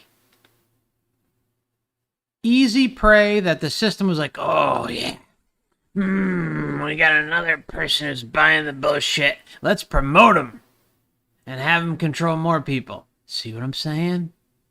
It's this big system of fuckery. It's pretty wild out there. And we've all fallen for it.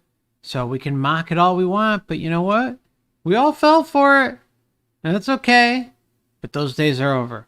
Last timers. Boom. We are given many host bodies, and all of them are imperfect. Rather than being obsessive about a body which will only last one lifetime, concentrate on the evolution of your soul self and rely on your spiritual power. As we do this, our capability for connecting with others will evolve and eventually cut through the dilemma of moral distinctions that were articulated by the soul on Dorado. Harmonizer Souls. This specialty represents a broad classification of souls with many subgroups.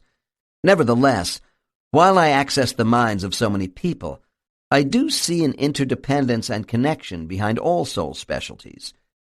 Souls in the general category of harmonizers often incarnate as communicators working in a variety of capacities.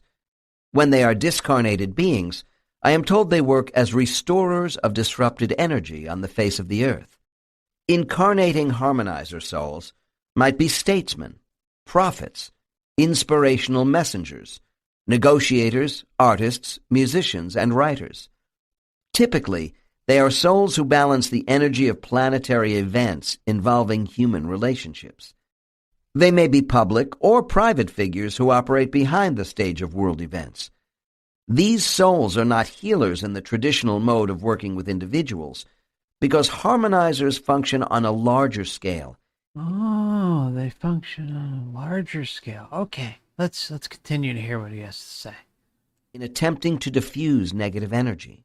Oh, God bless them. In my first book, I wrote about the sages, who are highly advanced souls that are still incarnating on Earth, even though it is unnecessary for their own personal development. I am told they are skilled linguists, with the ability to phrase words in vibrational tones that deeply touch people. These wise beings are here because it is their mission to help humanity in a direct physical way. Oh, yeah. They are unobtrusive and may wish for no public attention. From what I can gather, they are not large in number. These highly evolved old souls among us are considered to be active observers of events. They report on human trends that they feel require special attention. Yeah, and you know what? They do absolutely nothing. Instead, they probably aid in making things worse. For this reason, I place them under Harmonizer Souls. Oh, yeah, harmonize. Yeah. It is evident to my subjects that the sages are somehow connected to another group of harmonizer specialists in the spirit world, whom they call the Watchers. Oh, yeah. These beings do not incarnate, but receive information from many sources about conditions on Earth and other worlds as well. I have precious little data about them. What I do have comes from a few clients who know of them only through their own training to be Harmonizer Souls. Oh, my God. Ooh, it's the super secret club. Another firewall. Yay. Blockade of information. Gotta love when this pops up. Yeah. Presumably, a Watcher provides information to other Harmonizers, who will act to moderate the effects of social and physical forces creating havoc on Earth. The case which follows is from a level 5 called Larian, who is in training to be a harmonizer. Case 57. A harmonizer of the grand scheme of bullshit. Okay? A harmonizer that, mark my words, if the system didn't want them there and they weren't serving a purpose, they wouldn't be there. They're there for a reason. Period. Dr. N. Larian, could you explain something about being in the specialty of harmonizing and what you do? Subject. I am a raw recruit, but I will try. I am learning about harmonizing Earth's discordant energy to help people. Dr. N. Do you mean with the geophysical elements of Earth, such as high winds, fire, earthquakes, that sort of thing? Subject. I have friends in that pursuit, but this is not my area of study. Dr. N. Well, all right then. Before we get to your tasks, what are your friends learning? Subject. These planetary restorers soften the destructive aftermath of natural physical forces, which cause large amounts of negative energy. Dr. N. Why don't the powers that exist in the spirit world Just prevent these natural disasters from happening in the first place and save people a lot of grief. Subject shakes head. Then they wouldn't be natural catastrophes, which are intended to be part of the conditions of life on Earth. A planetary harmonizer would not interfere with these forces, even if they had the capability, which I don't think they do. Dr. N. Then what is their function? Subject. Spread the seeds of coherent energy into the disturbed to neutralize large concentrations of negative energy. They work with polarity and magnetic force to assist in human recovery. Grins. We call them the vacuum cleaners. Dr. N. Okay, Larian, where does your own work fit into the scheme of things? Subject. I hope to make a contribution with catastrophic events directly created by people. Dr. N. How many other trainees are in your section? Subject. 4. Dr. N. Do you and your associates plan to stop wars? Subject. Perturbed. I don't think I'm getting across to you. Our training is not designed to tamper with the minds of people who cause human suffering. Dr. N. Why not? Are you saying, as a Harmonizer Soul, you would not want to intercede in some way with a Hitlerian psychopath bent on destruction? Subject. The mind of the psychopath is closed to reason. I am in training to maintain positive energy around calmer heads. Oh, that's right, yeah. So what we'll do is we'll have schools of thought and bullshitters lined up so, you can handle, the ones that desire spiritual growth. But then when it comes to Hitler-esque type beings, no. We're just gonna let them go. No big deal. We'll just let them slide. I think Earth will be so much better that way. Yeah, that makes sense, right? Yeah, sure. Make a difference in world events. Dr. N. Isn't that tampering with free will, cause and effect, and the whole issue of natural karmic influences? Mm-hmm. Subject. Pause. The conditions are already in place for the unfolding of cause and effect. The conditions are already in place for cause and effect. How many times we got to talk about it, guys? That this is the big overarching theme that we've come to realize with specifically past life regressions. And that is one of the life script. Okay? The life script is predestined. Now, mind you, yes, you come down here with some semblance of free will. A pretty pathetic version of it, by the way.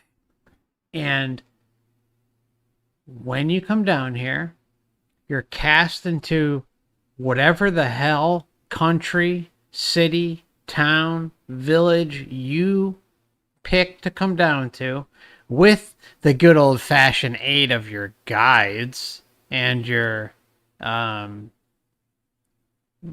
the hell's the overseer group? I know I'm missing the word at the moment. The council. Sorry. And well, then things don't quite work out as well as were planned, and that's all by design. That's all on purpose. Because they got you. Once you're down here and subject to the elements, everything that comes around with it, the living conditions, the governments that you're born into, the school systems that you're born into, the families that you're born into, well, things aren't going to work out quite as well as you planned. And that's not going to stop until you put a stop to it and say, enough is enough. It's about you standing up for yourself and saying, I'm not going to deal with this bullshit. Period. The end. Once you give yourself away to something exterior, the system loves it. Loves it. It's going to feed right into that and throw you anything that it needs to in order to make sure that you stay here. We wish to allow for more rational thinking by sending waves of positive energy to the right people. We do not orchestrate resolutions. We offer a quiet atmosphere for dialogue. Dr. N. You know, Larian, it seems to me you are fence-straddling between tampering and not doing so. Subject. Then I am not getting through to you. Maybe if I explain more what I am doing at present, you will see the difference. I am learning to adjust my energy beam, to diffuse and rearrange the forces of negative human energy generated each day on Earth. It is like opening a dam to provide needed water to make the valley below fertile. Dr. N. It's a psychobabble. It's like making the lands fertile again. Yes, and everything's love and light. Line up for the love and light. I got a love and light stand here, ready and waiting for you. Come on. Don't know if I am convinced yet, but please continue. Neither am I. Subject. Patiently. I go to a huge dome to practice with my small group. Arlette is there. She is our instructor. Very accomplished. Oh, very. Catches our mistakes at once. Right It away. is here we practice the art of balancing vibrational disharmony. Eventually, we hope to smooth out large masses of disruptive energy patterns on Earth. I like to call it the art of balancing bullshit energy. Dr. N. What happens in the dome? Subject. It provides a geometric base for certain oscillations and intervals to stimulate erratic waves of human thought from large groups. It is deliberately stirred up for us. We are supposed to smooth it out. Dr. N. To foster expressions of harmonic thought? Subject. Yes, thought and communication. We also study vocal tones and analyze their meanings. Anything which influences negative thought. We want to help people who wish to help themselves. This is not direct interference. Dr. N. All right, Larian, but when you become proficient at being a harmonizer soul, what power will you possess? Subject. We will become senders of recovering energy to combat mass disillusionment. The melody of a harmonizer whispers through the corridors of Earth of better things to come. I'm sorry. We are the messengers of hope. Yeah, After listening to the explanations of a number of harmonizer souls, I have come to believe that those spiritual masters who designed this laboratory of chaos we call Earth did not set things in motion and then walk away. Oh, yes, it There did. are superior beings who care enough about our survival to watch over it. Bullshit. Bullshit on all accounts. Set things in motion and then walk away. There are superior beings who care enough about our survival to watch over us. Frankly, for much of my life I did not believe this could be true. Now, let me just say, I have had experiences where, yes, I felt I was being watched over, that I was protected. I still feel that to some extent. But let me tell you, I am not going to fall for any bullshit. I realize that sovereignty is the answer. Consent and denial of consent is the answer. That's the answer to everything. Now, mind you, we decided to come here in this body, and we agreed to the terms of service that are associated not just with the body, but with the realm in general and those we associate with. It doesn't matter how big or how small it is. There may be beings looking over us, guiding us, helping us, but you know what the problem is? They can't be trusted. That is the bottom line. And if you want to give up and gamble and roll the dice with your sovereignty, by all means, go for it. Nobody's stopping you. But if you want to know deep within yourself where the true power resides, that is with the power of consent and denying consent. That's the king. That's everything. That's the entire ball game.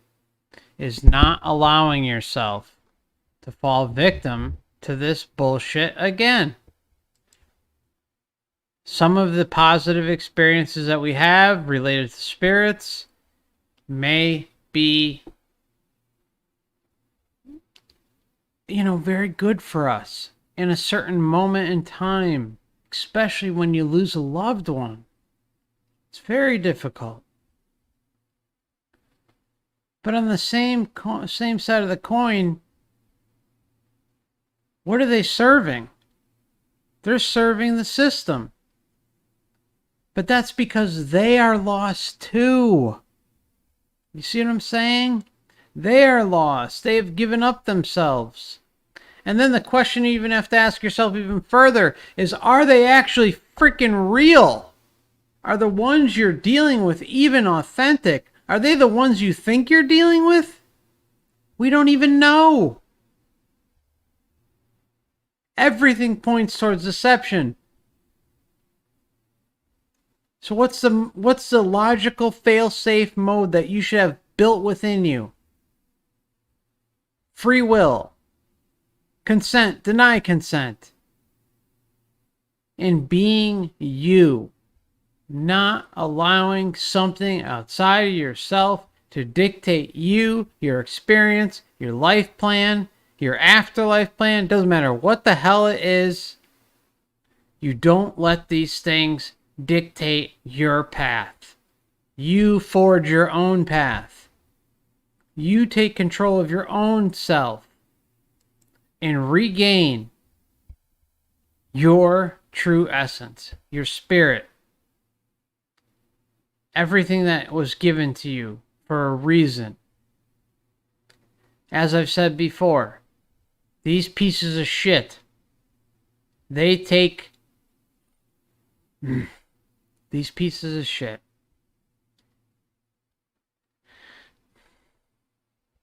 One sec. These pieces of shit take advantage of us, okay? And all the only goal they have is to continually lead us to a position where we are giving up ourselves. That's it.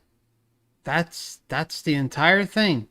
As long as you're distracted and connected and hooked and connected to something related to this realm and even the realms outside of here, who may come in the form of your deceased loved ones, the system doesn't give a shit. It's like, okay, all right, well, we got this sucker. Next. Until they run across some motherfuckers like us. Well, let's tell them that they've met their match. And that they shouldn't even be wasting their time with people like us. Spirits like us. Sovereign beings like us. It's not going to happen. It's over. And again, for anyone new, please, please, please, hang in there. Do your own research. I know my streams are long. I know. But what I'm trying to do is provide just a small shortcut that I hope you piggyback off of and do your own research with.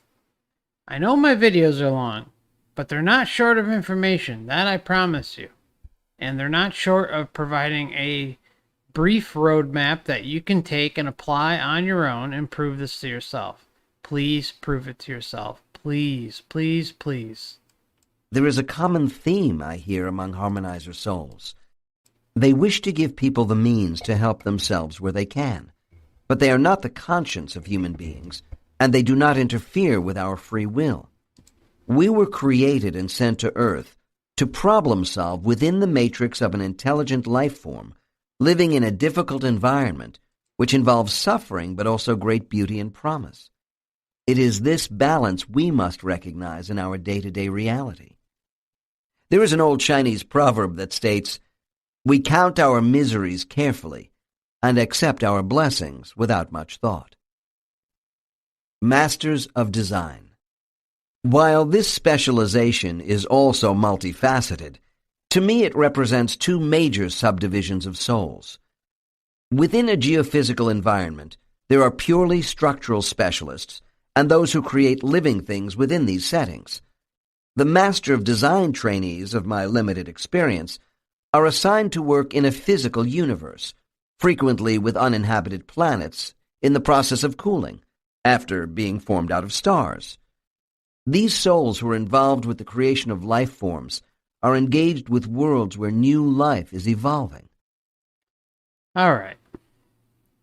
This is where some new people who may run across my content hear me say what I'm about to say next and say, okay, this guy's full of shit. I'm moving on. And I'm not going to buy into his bullshit. It's not bullshit. What you're hearing here about... Whoops. Mic stand. What you're hearing here about planets and stars and all that stuff, that's all not as we were told. All right? We were taken for a major ride when it comes to the structure of the realm we live in. Now, first off, I'm not going to go too far off on a tangent on this one, but it has to be said that we have a body, okay?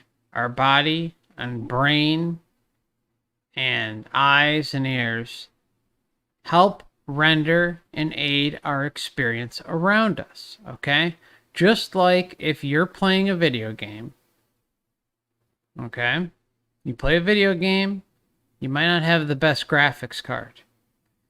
And let's just say you're playing an open world game and you see a mountain in the distance. Now that mountain in the distance at the edge of the screen where it can't render any further might not look the best, okay? But as you walk closer, you fly closer, whatever you're doing inside of the video game, as you get closer to it, the experience, the renderer starts to be able to show better detail because you're getting closer, you're moving closer to it. Now, what we live in these biological meat suits is very similar. Our eyes, our ears, our brain, our body, our soul and spirit are all cast into this meat suit. And as where we point our eyeballs, where we direct our energy, our outlook and things, is going to end up producing the result of a rendering experience. The reality around you appears before you because of that ability, because of the meat suit. This is where the problem lies with flat Earth, round Earth, who gives a fuck Earth, because they're both wrong. They both are bullshit. We have these meat suits, and it renders the experience around us in the form of a holographic realm. How many near-death experiences do you have to listen to and hear people say, it was like a virtual reality, it was like a hologram? You see it time and time again. I mean, it's so common that it can't be denied. And then you think about our experience, and that's the same exact thing. The only problem is we think, oh, just because we can knock on my table or knock on your chair or go outside and touch this and touch that and interact with it, that it's its own experience. It's this big physical world, and it's not holographic. Holograms can be interacted with. We're talking about a very high-tech hologram that we're living inside here. It seems outside of here, if you astral project, You have a near-death experience. You have a DMT trip, an ayahuasca trip. It's equivalent to virtual reality. In modern day terms, that's what people say. There's no difference here. We're just inside a very, very different type of holographic realm. That's all I'm trying to say. And you see that's where, and then obviously with Flat Earth, you have the dogma attached to it, the trap to, keep you hooked on the Bible. I mean, it's appalling. It's appalling. That's why I don't even like talking about this topic, because of how misleading it is. And people say, oh, well, Flat Earth, it's the most important truth you can ever learn. Bullshit. The Matrix Reincarnation Soul Trap is the most important thing you can learn. And Flat Earth, yeah, it's great. It's interesting. It's fascinating. All right, there's a lot of really great channels out there that help expose it. But guess what? Behind all that means shit. Because you're in the body, and the body's rendering the experience. The brain is rendering the experience. The eyes are rendering the experience. Not the way we have been taught. Specifically with either model. Makes no difference. All right, I didn't mean to really go off on a tangent, but, it needs to be said that the experience renders around us. Think about it. Think about the times you walk on a really, really hot day. And we see the energy lifting off of the pavement or the sidewalk. Okay?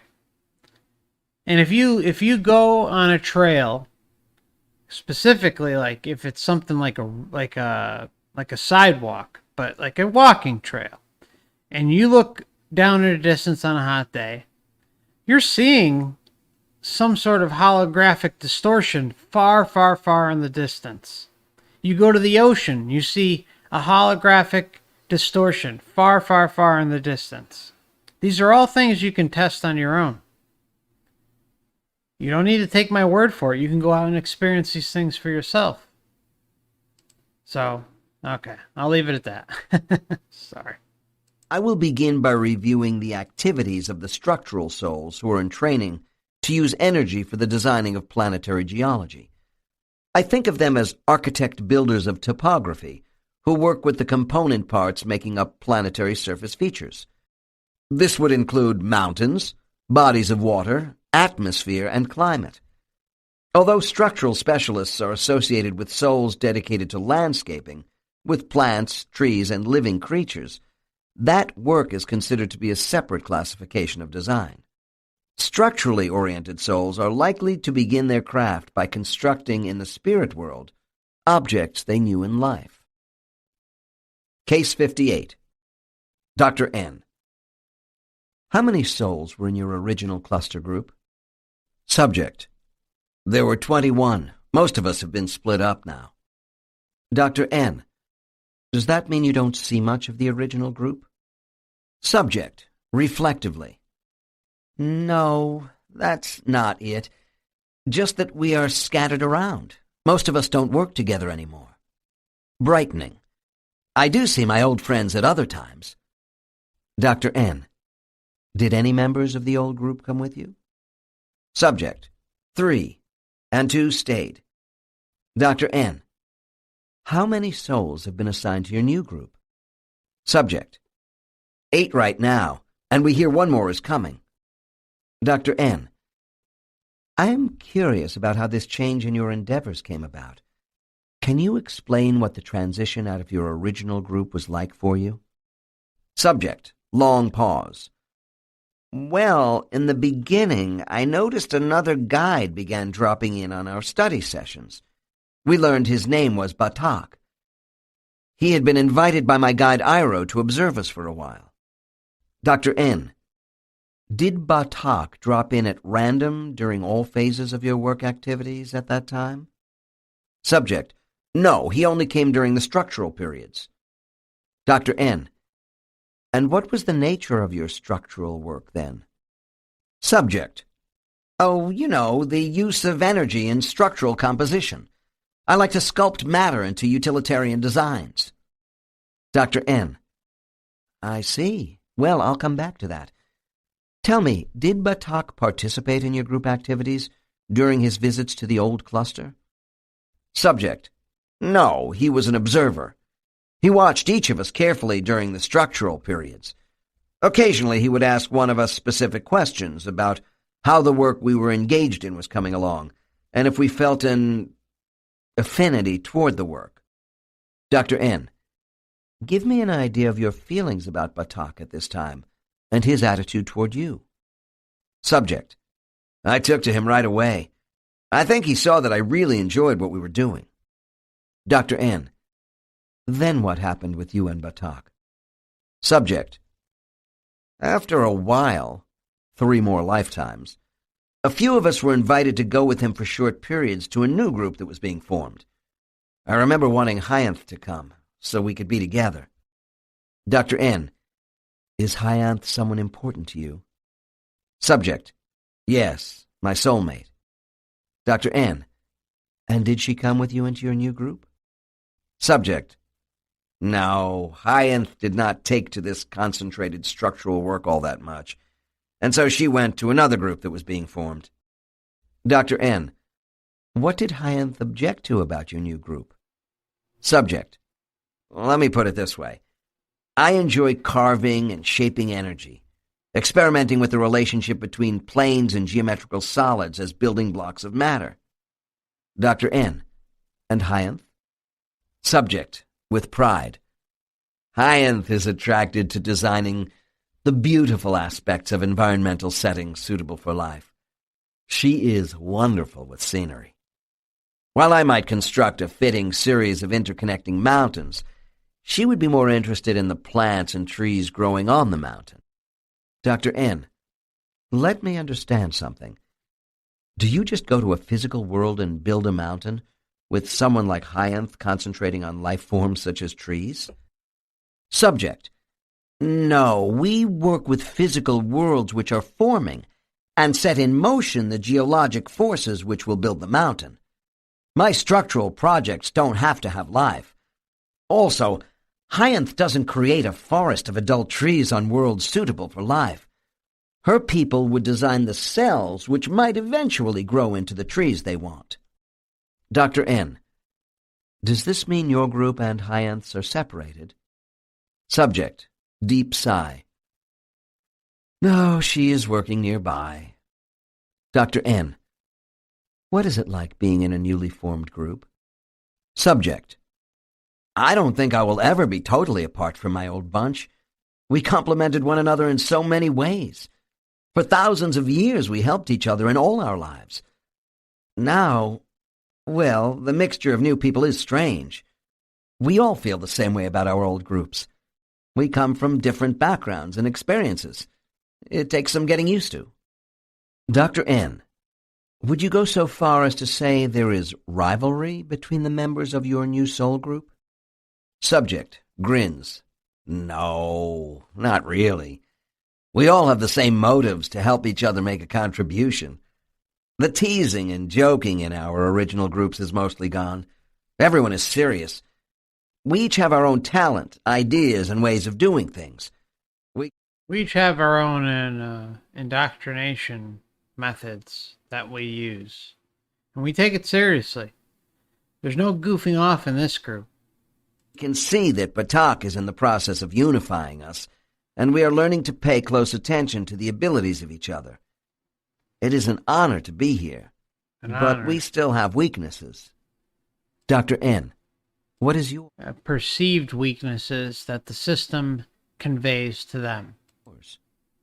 Subject. But we still have weaknesses. Dr. N. What is yours? Subject. I am afraid of experimenting with my power. I like working in comfortable situations where I know I can design something perfectly. One of my new friends is just the opposite. He produces some good planetary stuff and then just jumps in and comes up with something wacky like screwing up the atmosphere so no life of any kind can breathe. He gets all tangled up with complex plans that are beyond his capabilities. Dr. N. Yeah, sounds like a real motivator in the group, right? I mean, come on. It's all tangled up with complex plans that are beyond his capabilities. Dr. N. Can you explain to me how you personally start with a structural design project in class? Subject. By first visualizing what I want. I carefully put it together in my mind to get a clear blueprint. With my new group, we are learning how to use the proper quality of energy in proper composition to a large scale. With Iro, I worked in parts, while Batak wants everything to be an interconnecting whole. Dr. N. So the interrelation of energy elements is important to both the form and balance of your work? Subject. Absolutely.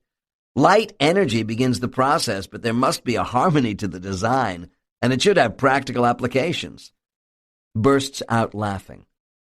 Dr. N. Why are you laughing? Subject. I was thinking about a construction project with Hyanth. It was in our off time. Hyanth and I were kidding each other about being too self-important. She challenged me to build a small version of the elegant church where we were married in one of our lives. I was a stonecutter in that life, in medieval France. Dr. N. Sounds great. Did you accept her challenge? Subject, still laughing. Yes, on the condition she would help me. Dr. N. Was that fair? I mean, she is not a specialist in structure. Subject. She isn't. Hyanth agreed to try and reproduce the stained glass windows and sculptures that she had loved. She wanted beauty and I wanted function. What a mess!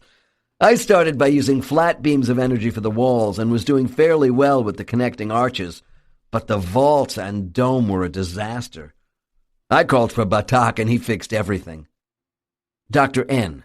An often. Oh, good old Batak came in and helped out. Thank God for that. All I really keep hearing is, you know, the ancient architecture that most of us are familiar with. Tartaria, the mud flood, all those types of things. They have such a precision cut to them. Such an amazing energy.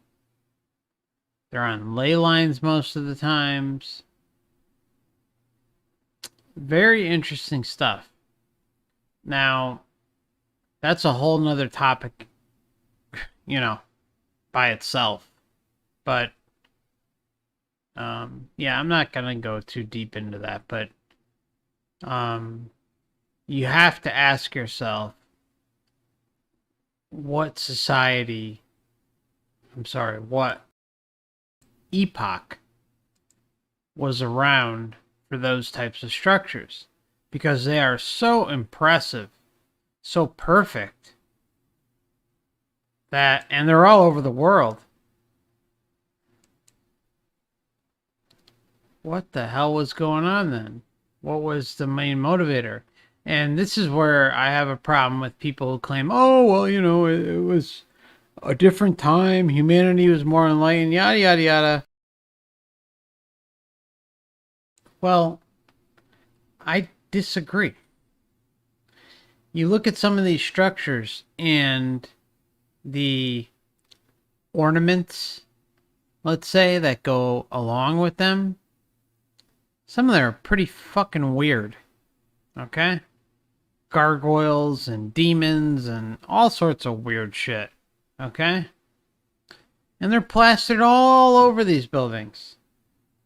Yet, if you talk to your resident New Age person who covers these topics, you would think, oh my God, humanity was just, oh my God, they were amazing. They They were so in the know and everything was just love and light, rainbows and unicorns. But yet you have these fucking demonic figures all over the place. And we're supposed to be told that, everything was love, light, rainbows, and unicorns? I don't think so. No. Because they're cut out of this exact same type of shapes with near perfect precision as all the other freaking buildings.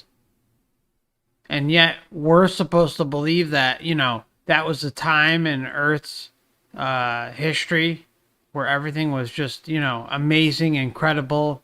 We were so spiritually evolved and yada, yada, yada. No. No. I'm not saying to believe me. I'm just saying to look. Look on your own. Go look. It's there. And there's plenty of places that don't have it too, in all fairness. The point is why? Why are these demonic figures so prevalent? I suggest, can't prove, but suggest that they're there for a reason. They're a clue for us to let us know that there's always been a power structure fucking with our sovereignty. Always. In an effort to keep us here. Okay? That's my opinion. I'm not basing it off of anything but architecture and what I see. It's not heavily all over the place prevalent, but it's there. And it's something that needs to be taken seriously.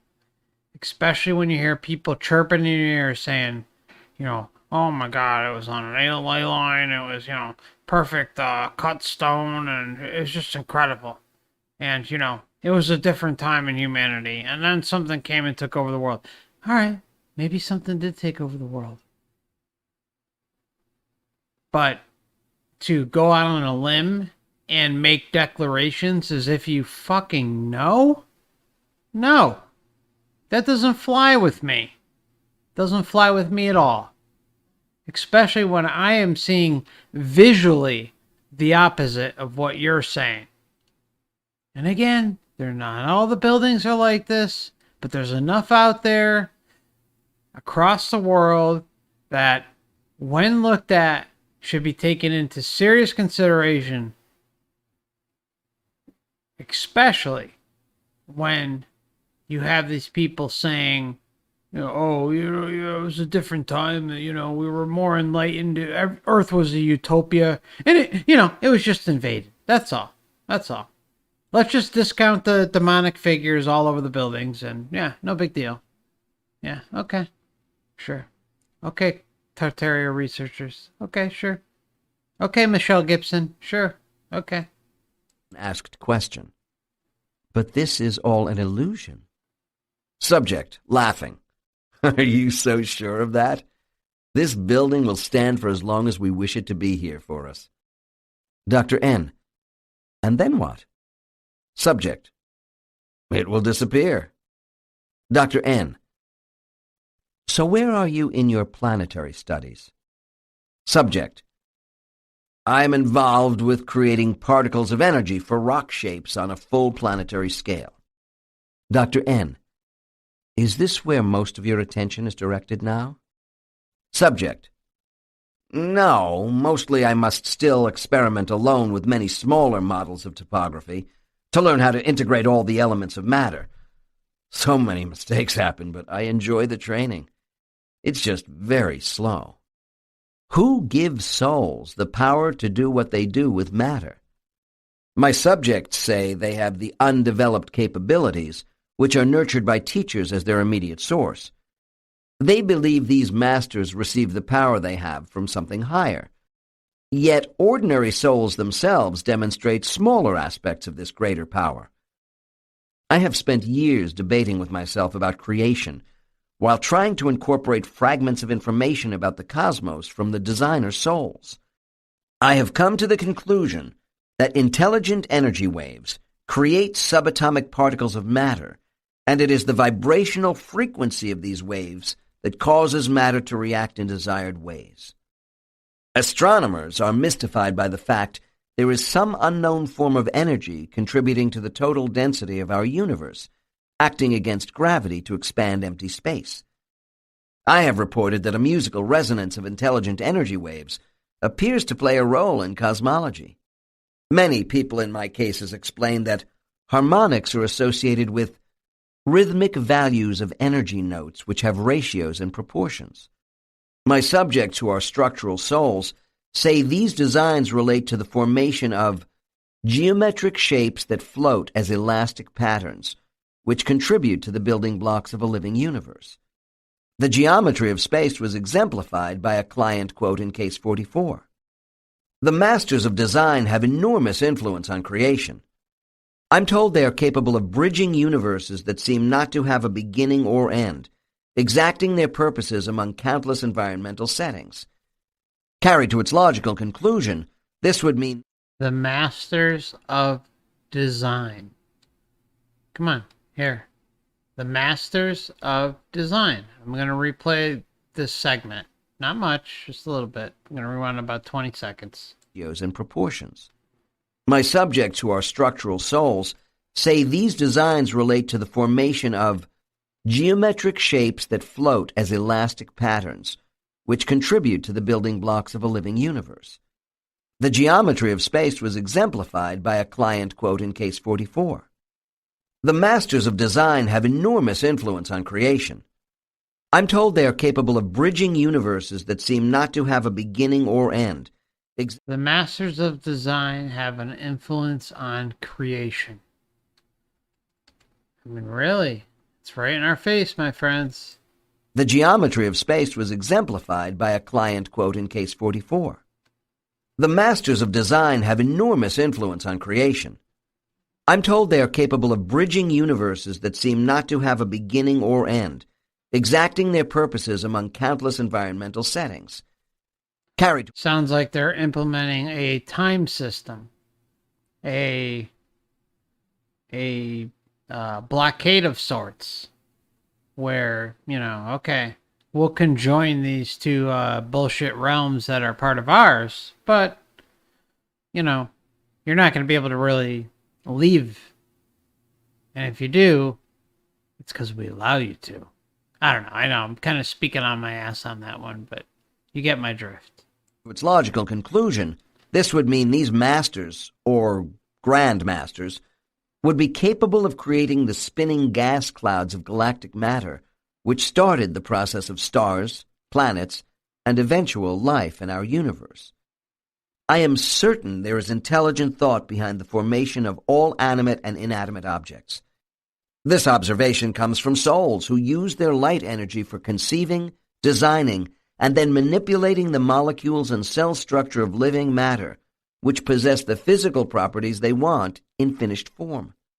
In my last case, I learned that the artistic designer soul of Hyanth formed full-grown trees in the spirit world to see if the finished product was appropriate, and then worked backward down to the seedlings and finally to the tree cells. This is one process of creating matter for functional use. I also indicated an example of this sort of energy training in Case 35, with the creation and alteration of mice. My next case is another illustration of those souls who work with living organisms. All right. So, I think... Oh, there we go. All right, I think we're going to leave it at that today. So, just so you know, we are 54 minutes and change into Chapter 8. Chapter 8 is a total of 90 minutes and 53 seconds. Excuse me. So, we will pick up on Part 8. I may even do it tomorrow. I'm not sure yet. But sometime within the next week. But I may do it tomorrow. We'll see. I I just wanted to again make a couple announcements, if you don't mind sticking with me just for a few more minutes. I have added memberships to the channel for anyone who would like some additional content.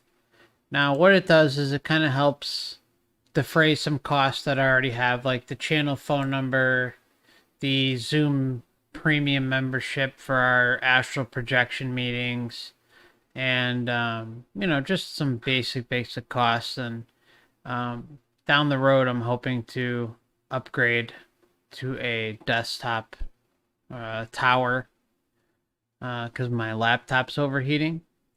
And I feel weird about the whole money thing, and when it comes to truth and spiritual topics. So please know that I don't share anything outside of my channel that I don't feel is important that everyone deserves to know. The memberships are just kind of an added bonus to people who would like to support the channel and are able to. Now remember, I respect everyone, and there is no preferential treatment on any of this. All the information that I share is the important stuff. But I do have 3 levels of membership. The first one is basically badges and emojis, and which I'll have to update because they don't look so well apparently. And the second level includes a once a month live stream, members live stream, where I'll have open phone lines and text chat and take your questions, your calls, etc. And that's at least once a month. I probably will be doing it more than once a month, but it depends on my schedule. But at least once a month, and it will be announced 3 to 7 days in advance inside the members community tab. And then there's a third level. So I'm sorry. The second level also comes with a Discord server link where I will, we'll have a place to talk on and off, and you'll be able to meet like-minded people. And I'll also put up a bunch of resources, and you can share your favorite resources on the Soul Trap. It'll be the Last Timers Club Discord. And then there's the third level where if you want to talk to me one-on-one, the membership includes one meeting of a minimum of 45 minutes on Zoom or Skype. All right, so now that we got that out of the way, if you'd like to join, you can do the YouTube membership button join thing. Sorry, I'm kind of new with it. And then there's also, I have 2 YouTube backup channels, which are there as a precaution, just in case. So if you'd like to subscribe to those, or if you're new to the channel and would like to subscribe today, I suggest hitting the bell for all notifications. For anyone who has experienced not receiving my notifications when I go live, you really got to try and hit that all notifications. And my channel is not the type of channel that's going to inundate you with all sorts of bullshit all the time. I stream a couple times a week, if that. So, you're not going to be inundated with bullshit. So I would suggest hitting the bell for all notifications on this channel and the 2 backup channels. And then I also have Odyssey, which is a video platform kind of similar to YouTube. It's still growing, but it is a great site. And I do exclusive live streams over there every once in a while. And I have an invite link in the description, along with links to all the stuff I just mentioned, where you can join in. And by using the invite link, if you don't have an account yet, what it does is it helps promote the channel over on that platform and helps spread the word. So even just a small thing like signing up for Odyssey helps the channel out greatly. Because we each get a bonus and it doesn't cost anything. And again, it helps me promote the information over there. I also have a Twitter, I think an Instagram, and all that. I mean, I'm not really on those that often. I'll be honest and upfront about that. But I put out these things as a way for us to stay in touch, just in case something should happen here. And if you'd like, feel free to check out the About tab, the Description tab, and you can find all those links there. And I think I will leave it at that. So keep an eye out for your notifications. I'm going to end this with just a couple rings of the bell, because I think it's important that we center ourselves. We dealt with some information that is not easy. Okay? I understand, my friends, that this topic, it's dark. Okay? And I'm not out to scare the shit out of anyone. I'm out to connect with each of you on an individual level and let you know that everything is cool. It's okay. There's a lot of fuckery going on, okay? But at the same time, we're in the driver's seat. We have control of all of this, all right? And at the time of death, leading into and at the time of bodily death, that's when we will be able to finally regain everything and anything about ourselves and say enough is enough. We don't want to be involved. We don't want to partake in this. So take serious solace in knowing that you're more than your physical body and that you have the control. You have the control. That's why this group is the Last Timers. We don't worship anything. We just respect ourselves enough to say that we're not going to take it anymore. We are our own beings. We have self-worth, value within ourselves, and nothing's going to stop us. So let's do the bell, the Tibetan singing.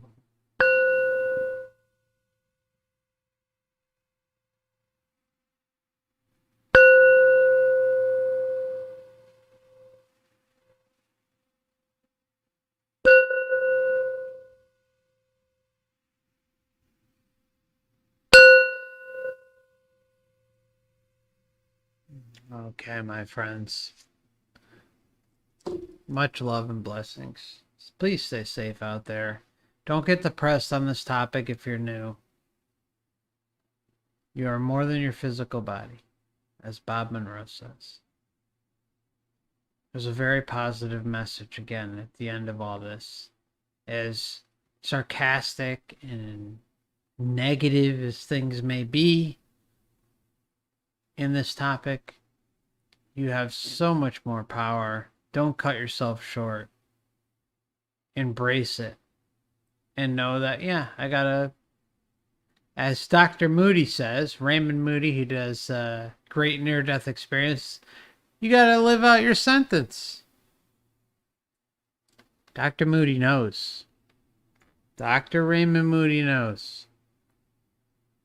The problem I have is that he doesn't come out and say it. But he used that term at the end of a documentary, and he said, well, once you live out your sentence, then, you can go about and do your thing. Something along those lines. But he said, once you finish your sentence. That was basically what he said. He said that for a reason.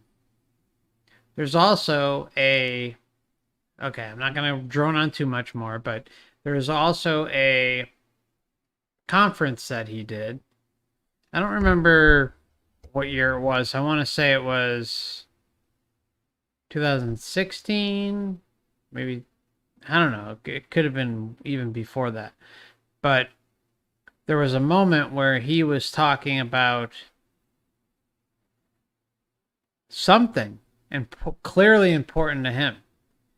And he basically says, oh, well, I was meeting with these head honchos and I think Washington, D.C., or the CIA, the FBI.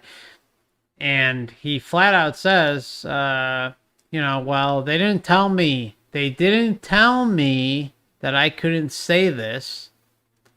And then magically, what do you know? What do you know?